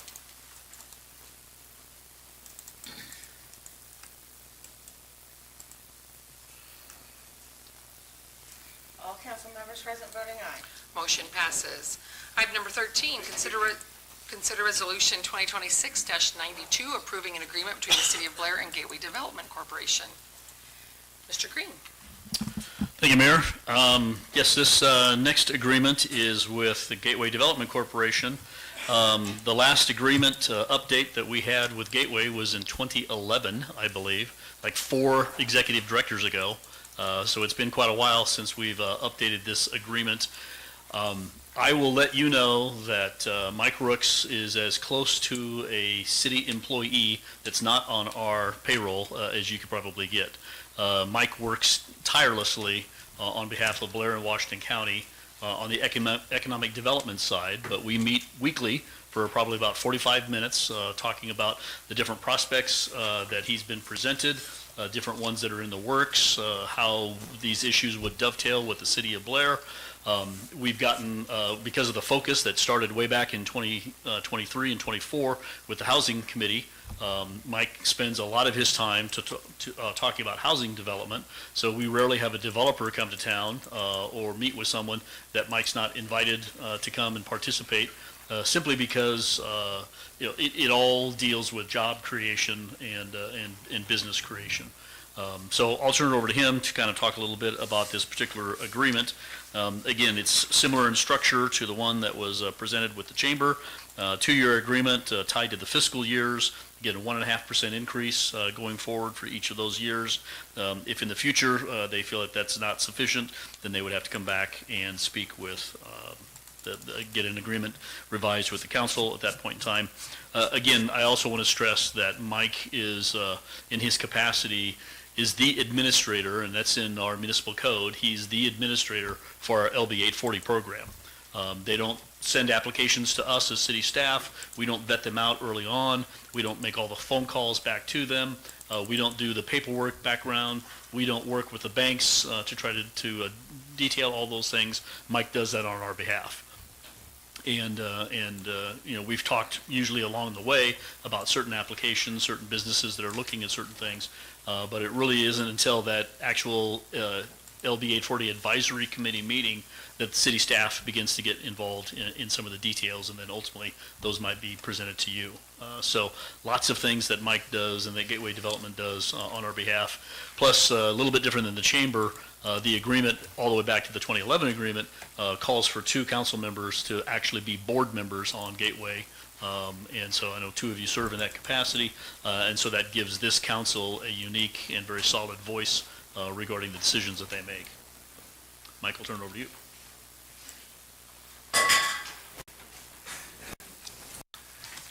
Good evening yet again. Mike Brooks, Gateway Development. Thank you, Phil.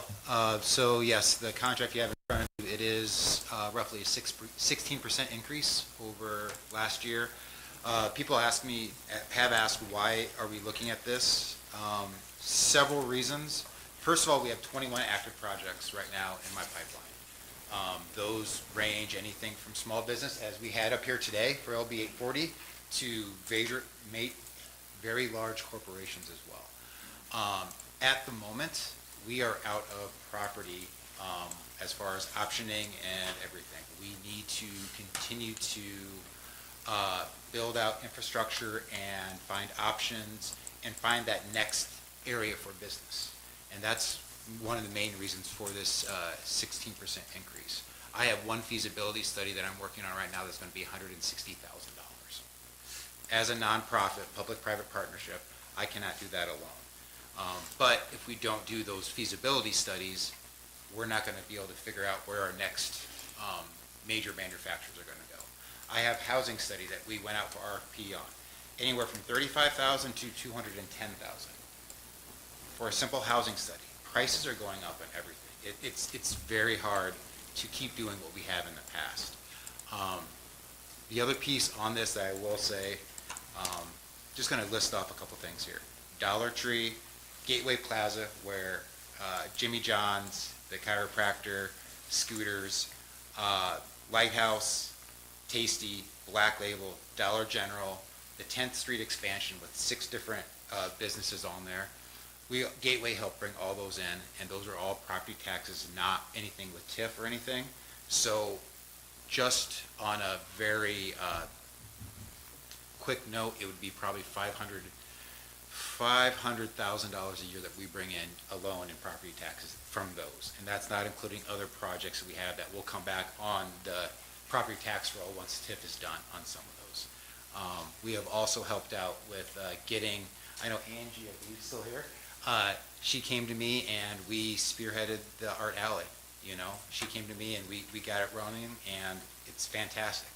And now I have actually turned that over to Nikki, which she loves. But she's helping manage that. But we're still helping manage the grants. We're getting grants in all the time. Right now, I am going after, well, we received a $4.4 million grant already this last year. I'm going after another $8 million grant for some major industrial projects. These are all things that just take time. Frank, like I told you before, I'm at a point where I have to pick and choose what I'm doing, and I'm leaving stuff on. That's how busy we are. We have a very robust pipeline and great projects, but we need this funding to continue to move forward with these projects. What questions would you have for me? How long, I remember reading it, but remind me, how long is this agreement for? Phil said 180 years. Yeah. No, 2 years. Oh, just 2 years? I would like it longer, but 2 years is great. We can come back and look at it at that point. It's just easier to prep your budgets when it's more than that one fiscal year. And then it renews every year automatically, so they don't have to come back necessarily. And I actually told Phil that 1.5%, additional, he could have cut that. I didn't care about that. This is just something we need to do going forward, and I just wanted to update it and make sure my board is aware of what's going forward. Kevin, Kurt, did you have anything since you guys are on my board? We are on your board. There's a lot of projects that the public can't know about. Mike can't even tell us because he's under an NDA usually. So there's a lot of, like he said, infrastructure things. Housing's been such a big deal now that now we're starting to land some of those flames. So a lot of these things have been in the air for, well, since I've been doing it, and things are starting to, hit the runway. So that happens because of Mike, and it happens because of his board and the board that Kevin and I are on. We're helping give input and stuff, so it's very beneficial. They do a lot of really good things. In fact, the last meeting we were at, you couldn't attend it, you were in DC. We talked about telling the public more of what Gateway does, because the public doesn't really know that they're out there getting calcium products down there on South 75, south of Dollar General, which would be another great property tax revenue for the city, Yeah, right? which will come in effect next year. It's not on the books yet. Right. So there's so many things going, and I guess if you sit on the board, you just kind of assume everybody knows, but nobody does know. So we need to do a better job, let the public know what Gateway does too. It's a great organization. Mike does a great job, and he's a one-man band. No, I agree. You said it very well. You work hard for us, and you do a fantastic job. So I echo what you just said. Thank you. You're welcome. The work's not over. You got a lot of work ahead of you, buddy. It is, there is, there is. I'm excited. You did an exceptional job. Yeah.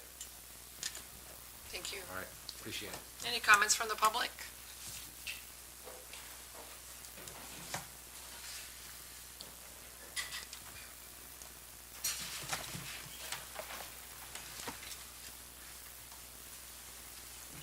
Hi, I'm Angie Schroeder, SCHRODER, and I live at 10364 County Road 29 here in Blair. I do represent the Art Alley, which I didn't know that was being switched from Gateway over to the Chamber managing. We are a 100% volunteer group. We fundraise all the time. We rent grant writing, things like that. I don't really have any financial assistance coming from the Chamber that I'm aware of anyway. The very beginning, Gateway did help set up a pass-through account through Gateway. They help fiscally manage our money, but they donated a little bit in the beginning to get that going, but we have never had any, I guess, funding coming through, so I'm a little bit concerned of who's supposed to be helping the Art Alley, all that kind of stuff, because we, as a group, we manage all of our night markets, we do all the vendor fees, we organize, we set up physically, we tear down physically, manage all the artists coming in, all the work that's being done, along with a lot of other volunteer groups too. So I was unaware that the Chamber's now taking over. Pass-through will still be through Gateway Development. Right, so if the accounts are in Gateway, but the Chamber's managing. They're holding the reservation book, so all of your Washington County events will be, your Washington County Arts Committee events, those are yours, but if somebody else wants to use that space. Yeah. They would have to coordinate with the Chamber. Okay. Does that make sense? Like if somebody else wanted to go and have an Sure. event I just there. want to make sure that everyone knows that there's really no financial assistance coming from either, or, I'm just, want to make sure that I guess I'm understanding, because I didn't know about that.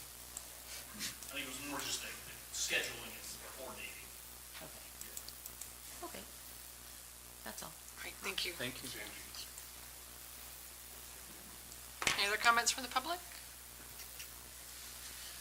Finance Committee?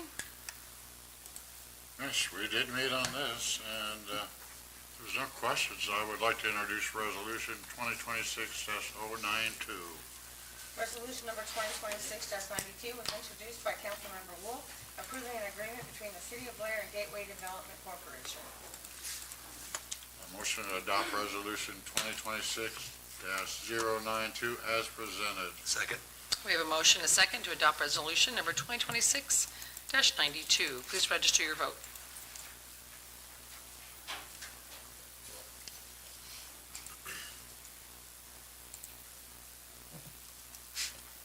All council members present voting aye. Motion passes. Item number 14, consider ordinance 2625, amending the Blair City Municipal Code, Chapter 1, Article 3, relating to appointed city officials, updating the power, duties, and responsibilities of certain appointed positions, and eliminating obsolete provisions. Mr. Green. Thank you, Mayor. This has been in the works for a while. One of the things that the mayor had requested of us as staff is to look into our municipal code, and so this is going to be an ordinance, if approved tonight, that would change our municipal book. And she'd asked us to look into what the state statute require, from a kind of a minimum perspective, as far as appointed positions. And if we've got things in our municipal code that, that say that the mayor would appoint a position, but state statute doesn't require it, she would like to recommend to the council that those be removed and just be treated as a regular employee and not appointed positions. Again, appointed positions not only have some practical aspects to them, but in many ways, they make holding those positions a little more tenuous, because ultimately anyone appointed can be unappointed at any particular council meeting. So just something to be aware of. You'll also notice, though, some significant additions, and it's the red text that's in this particular section regarding the city administrator. That came ultimately as my recommendation because some research was done by the University of Nebraska at Omaha and their School of Public Administration on the powers and authorities of city administrators versus some of the political winds that sometimes blow in communities, either from the mayors or from other elected officials. And their strong recommendation for years has been that your municipal code clearly lay out the powers and authorities of your top administrative official, which in our regards would be the city administrator position. And by kind of clearly laying out those things and stating them, it makes it clear to the elected officials who's kind of responsible for what. The mayor by state statute has superintending authority, they call it, over all the functions of the city. So she oversees all of those things. But that doesn't necessarily mean that she or any other mayor could say, walk in and say, this employee is not doing a good job, fire them. There are elected officials who sometimes feel like they have that authority to be able to do that. They don't. You may have some concerns. We will investigate those concerns. We'll look into it. There are certain things that, from an HR perspective, that both the courts and other state and federal laws have established a kind of a procedure to go through. But having it clearly written down is helpful both for the appointed individuals as well as the elected individuals. I bring attention to one thing that's in here. On page 2, number 8, under the administrator, just simply mentions the administrator shall work within the policies established by the mayor and the council, shall communicate with and report back to the governing body as a whole rather than to individual members. Neither the mayor nor any individual council member shall interfere with the day-to-day administration of city operations except as authorized by law, ordinance, or actions of the entire council. Just kind of helps clarify where the lines of authority and power are. So you'll see some sections that remove, we've removed things like the assistant positions. Again, we now title them deputies, but by state statute, those don't have to be appointed, and so this would remove that responsibility. The same for the deputy clerk. And then there is one section that kind of transfers some language from the current city clerk description to the treasurer position, because over time those duties have been transferred to our treasurer and finance director. So, any questions you have for me? Thank you. Any comments from the public? Having none, Judiciary Committee. Yeah, we did meet on this. Obviously this is, municipal code didn't really point out what the city administrator, what their roles are supposed to entitle. So this is just a way to kind of clean up the code. So if there's no objections, I'll introduce ordinance 2625. An ordinance to amend the Blair Municipal Code, Chapter 1, Article 3, relating to the appointed city officials, updating the powers, duties, and responsibilities of certain appointed positions, eliminating obsolete positions, repealing all ordinance providing an motion in full force and effect, and publishing in ample form. I move the statutory rule regarding reading on 3 different days be suspended for consideration of said ordinance. Second. Question. Does anybody want a question? Possibly not. Excellent. We're looking at you, Frank. Question before the council is, shall the statutory rule requiring reading on 3 different days be suspended? Please register your vote.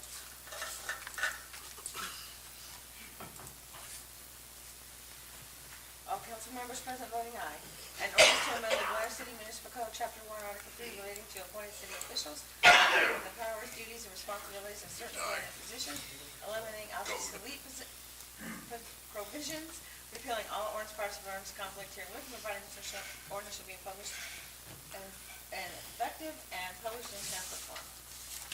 I move final passage of ordinance 2625. Second. Question. The question now before the council is, shall ordinance number 2625 be passed and adopted? Please register your vote.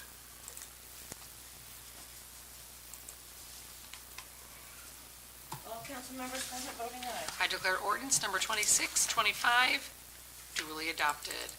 Item number 15, consider resolution 2026-96 adopting updated rules, regulations, and fees for the Blair Cemetery. Mr. Heaton. Thank you, Mayor. So the, excuse me, the Park Board at their last meeting made some recommendations to update the cemetery rules and fees. In your Spark packets tonight is a copy of the proposed resolution. I'll just kind of touch on some of the highlights. We've had some questions, I guess, over the years of how many burials can be on a single space. Right now, the rules allow 2 cremations or 1 full standard burial casket and a cremation on top of it. Park Board recommended changing that to allow up to 3 cremations in a spot or a full burial and 2 cremations. James would work with the families, let them know the changes, what their options are, but we would not allow any changes to the headstone rules, so they would have to work within the limits of what's allowed to put a memorial for 3 people on that space.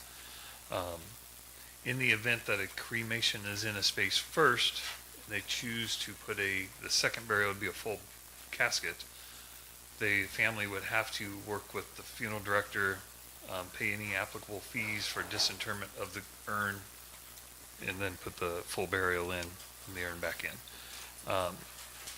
We've also looked at updating the fees. So James, the Parks Director, went through, surveyed cemeteries across the state. Our recommendation is a $50 increase to the opening fees, so going from $550 to $600. And then the purchasing price of the grave is right now $550. We're recommending raising that to $700. And that would include a $100 layout fee for headstones. Often people will purchase a grave space and then do what we call pre-need. They'll buy a stone 10, 20 years before they hopefully need it. But that takes staff time to lay out that stone, check with the company that's laying the stone, make sure the footings are in right, and all of that. And then we also would create a $100 fee anytime the Catholic Church needs assistance to lay out a grave or a headstone at their cemetery. So right now, the Catholic Church doesn't have anybody on staff to do that, so our staff has been helping out, covering those. So we just wanted to be able to cover our costs, essentially. And then lastly, the council remembers several months ago, there was a new law the state legislature passed that any unused grave space after 30 years could be reclaimed by the cemetery and resold. We chose to go back 100 years. I think there's about 2,600 grave spaces. But what's come up in that process is just identifying or a way for family members to kind of claim those spots. So there's some new language in the cemetery book that kind of addresses what identification Brenda would need to be able to sell that lot back to a family member. And if all of that gets met, we've proposed having a reduced rate of $275 for the second, third generation to have that option to purchase that back. We have a lot of places where great-great-grandpa bought 12 spaces for $12 in 1901 and used 1 space. So, but this gives a chance for some of the family to be able to be on their family's plot. Any questions? Thank you. Thanks. Have we had lots of requests for 3-year urns and? Getting more of those lately, just because there's a lot more cremations than traditional burials, so. And, yeah, people are just trying to, We're not running out of space, are we? no, sir. We just freed up another 2,600 spaces. James left, but I think that should put us just over 10,000 empty spaces. And then we have that whole entire, that field that's not laid out yet. And if we ever needed to go take a soccer field, we could do that, but we're talking hopefully. Not in our lifetime. Yeah, 200 years, so. Thank you. Yeah. Thank you. I see recommendation from the Parks, Recreation, and Cemetery Advisory Board. Was that in the memo, or did they want to speak to it? Nope. Great, excellent. All right, council. What say you? I'll introduce resolution 2026-96. Resolution number 2026-96 was introduced by Councilmember Letcher, adopting updated rules, regulations, and fees for the Blair Cemetery. Motion to adopt resolution 2026-96 as presented. Second. We have a motion and a second to adopt resolution number 2026-96. Please register your vote. All council members present voting aye. Motion passes. Item number 16, consider resolution 2026-97, approving a supplemental environmental services agreement with SRF Consulting Group for River Road Connecting Trail Project. Mr. Heaton. Thank you, Mayor. So a couple of council meetings ago, we had an agreement with JEO to do design work to get the project up to speed, to get ready to go out for, eventually go out for bid. This agreement or addition to the project is for the environmental, all the NEPA studies that are required as part of the grant. Since we have federal dollars tied to this, we need to make sure that we do all the due diligence on the project. JEO, working with them in the Nebraska Department of Transportation, wanted to use this SRF company to do the environmental aspects of the project. NDOT has approved all of the work. It should be noted that NDOT is actually managing the grant. So any of the fees that we discuss as part of this project, this NDOT is going to pay those and then bill the city our 20%. So rather than us spending $100,000 and going through the grant paperwork to get that back, NDOT is going to manage that for us and simply just invoice us for our share of that project. So there's a lot of NDOT involvement, so anything that eventually you guys get a chance to look at will have already been approved by NDOT.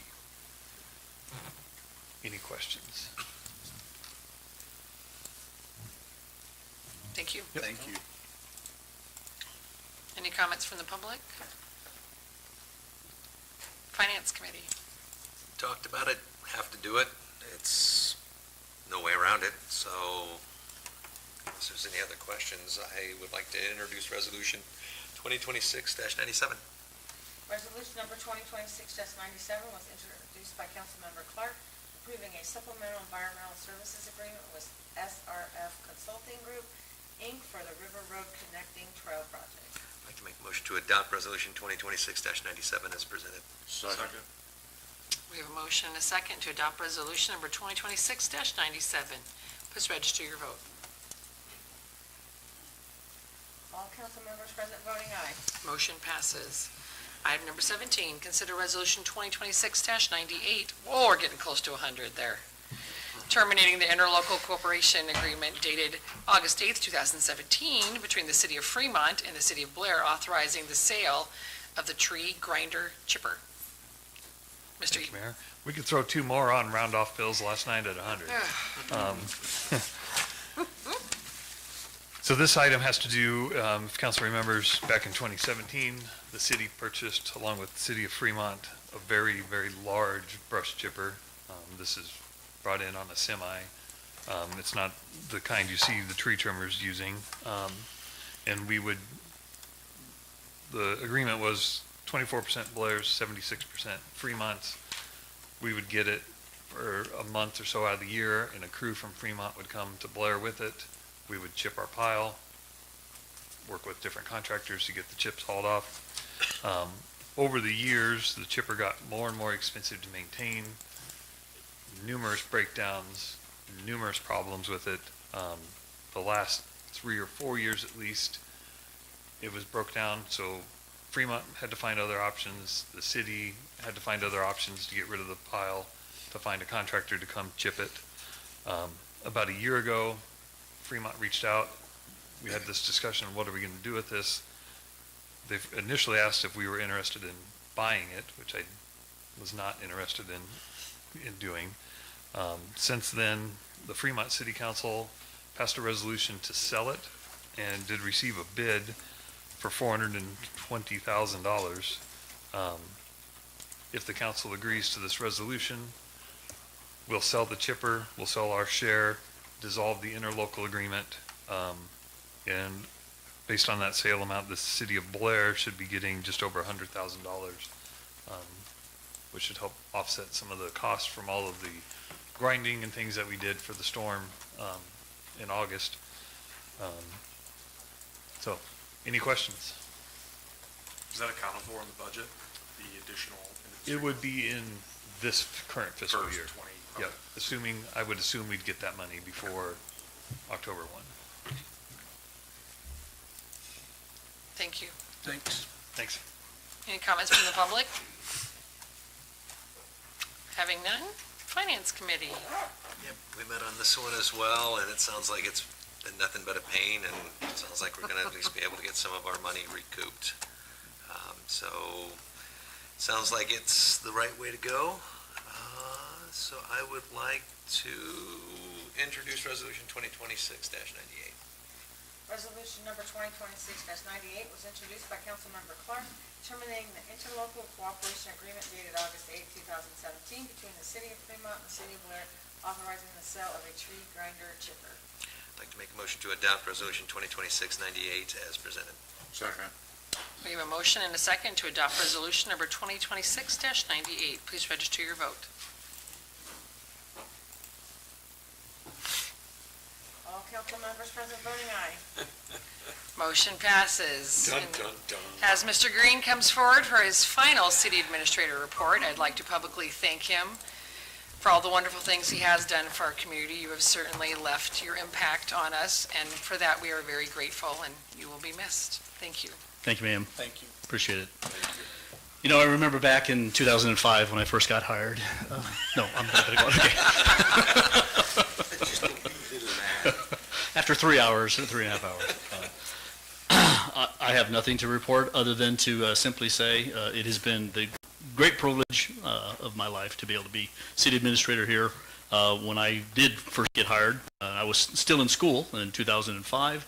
I remember one of the council members at the time, after I interviewed, said, "Where did this guy come from?" Because he usually sat over there as an intern, super quiet. No, he's not with us any longer, but super quiet and hardly said anything at all. And so I had a fantastic 15 years of learning about local government, had an opportunity to be elsewhere and then to come back, which was a dream come true. It's been a great 3+ years. Appreciate working with all of you. And with that, I relinquish my authority as city administrator. And Godspeed to all of you. Thank you. Thank you. Thank you.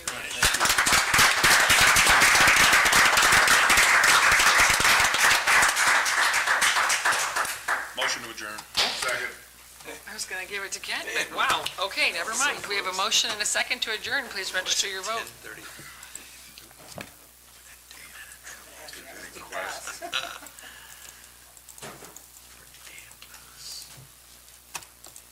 What nights of the month does the Fremont City Council meet? Council members present voting aye. Tuesday nights. Motion passes. Meeting adjourned.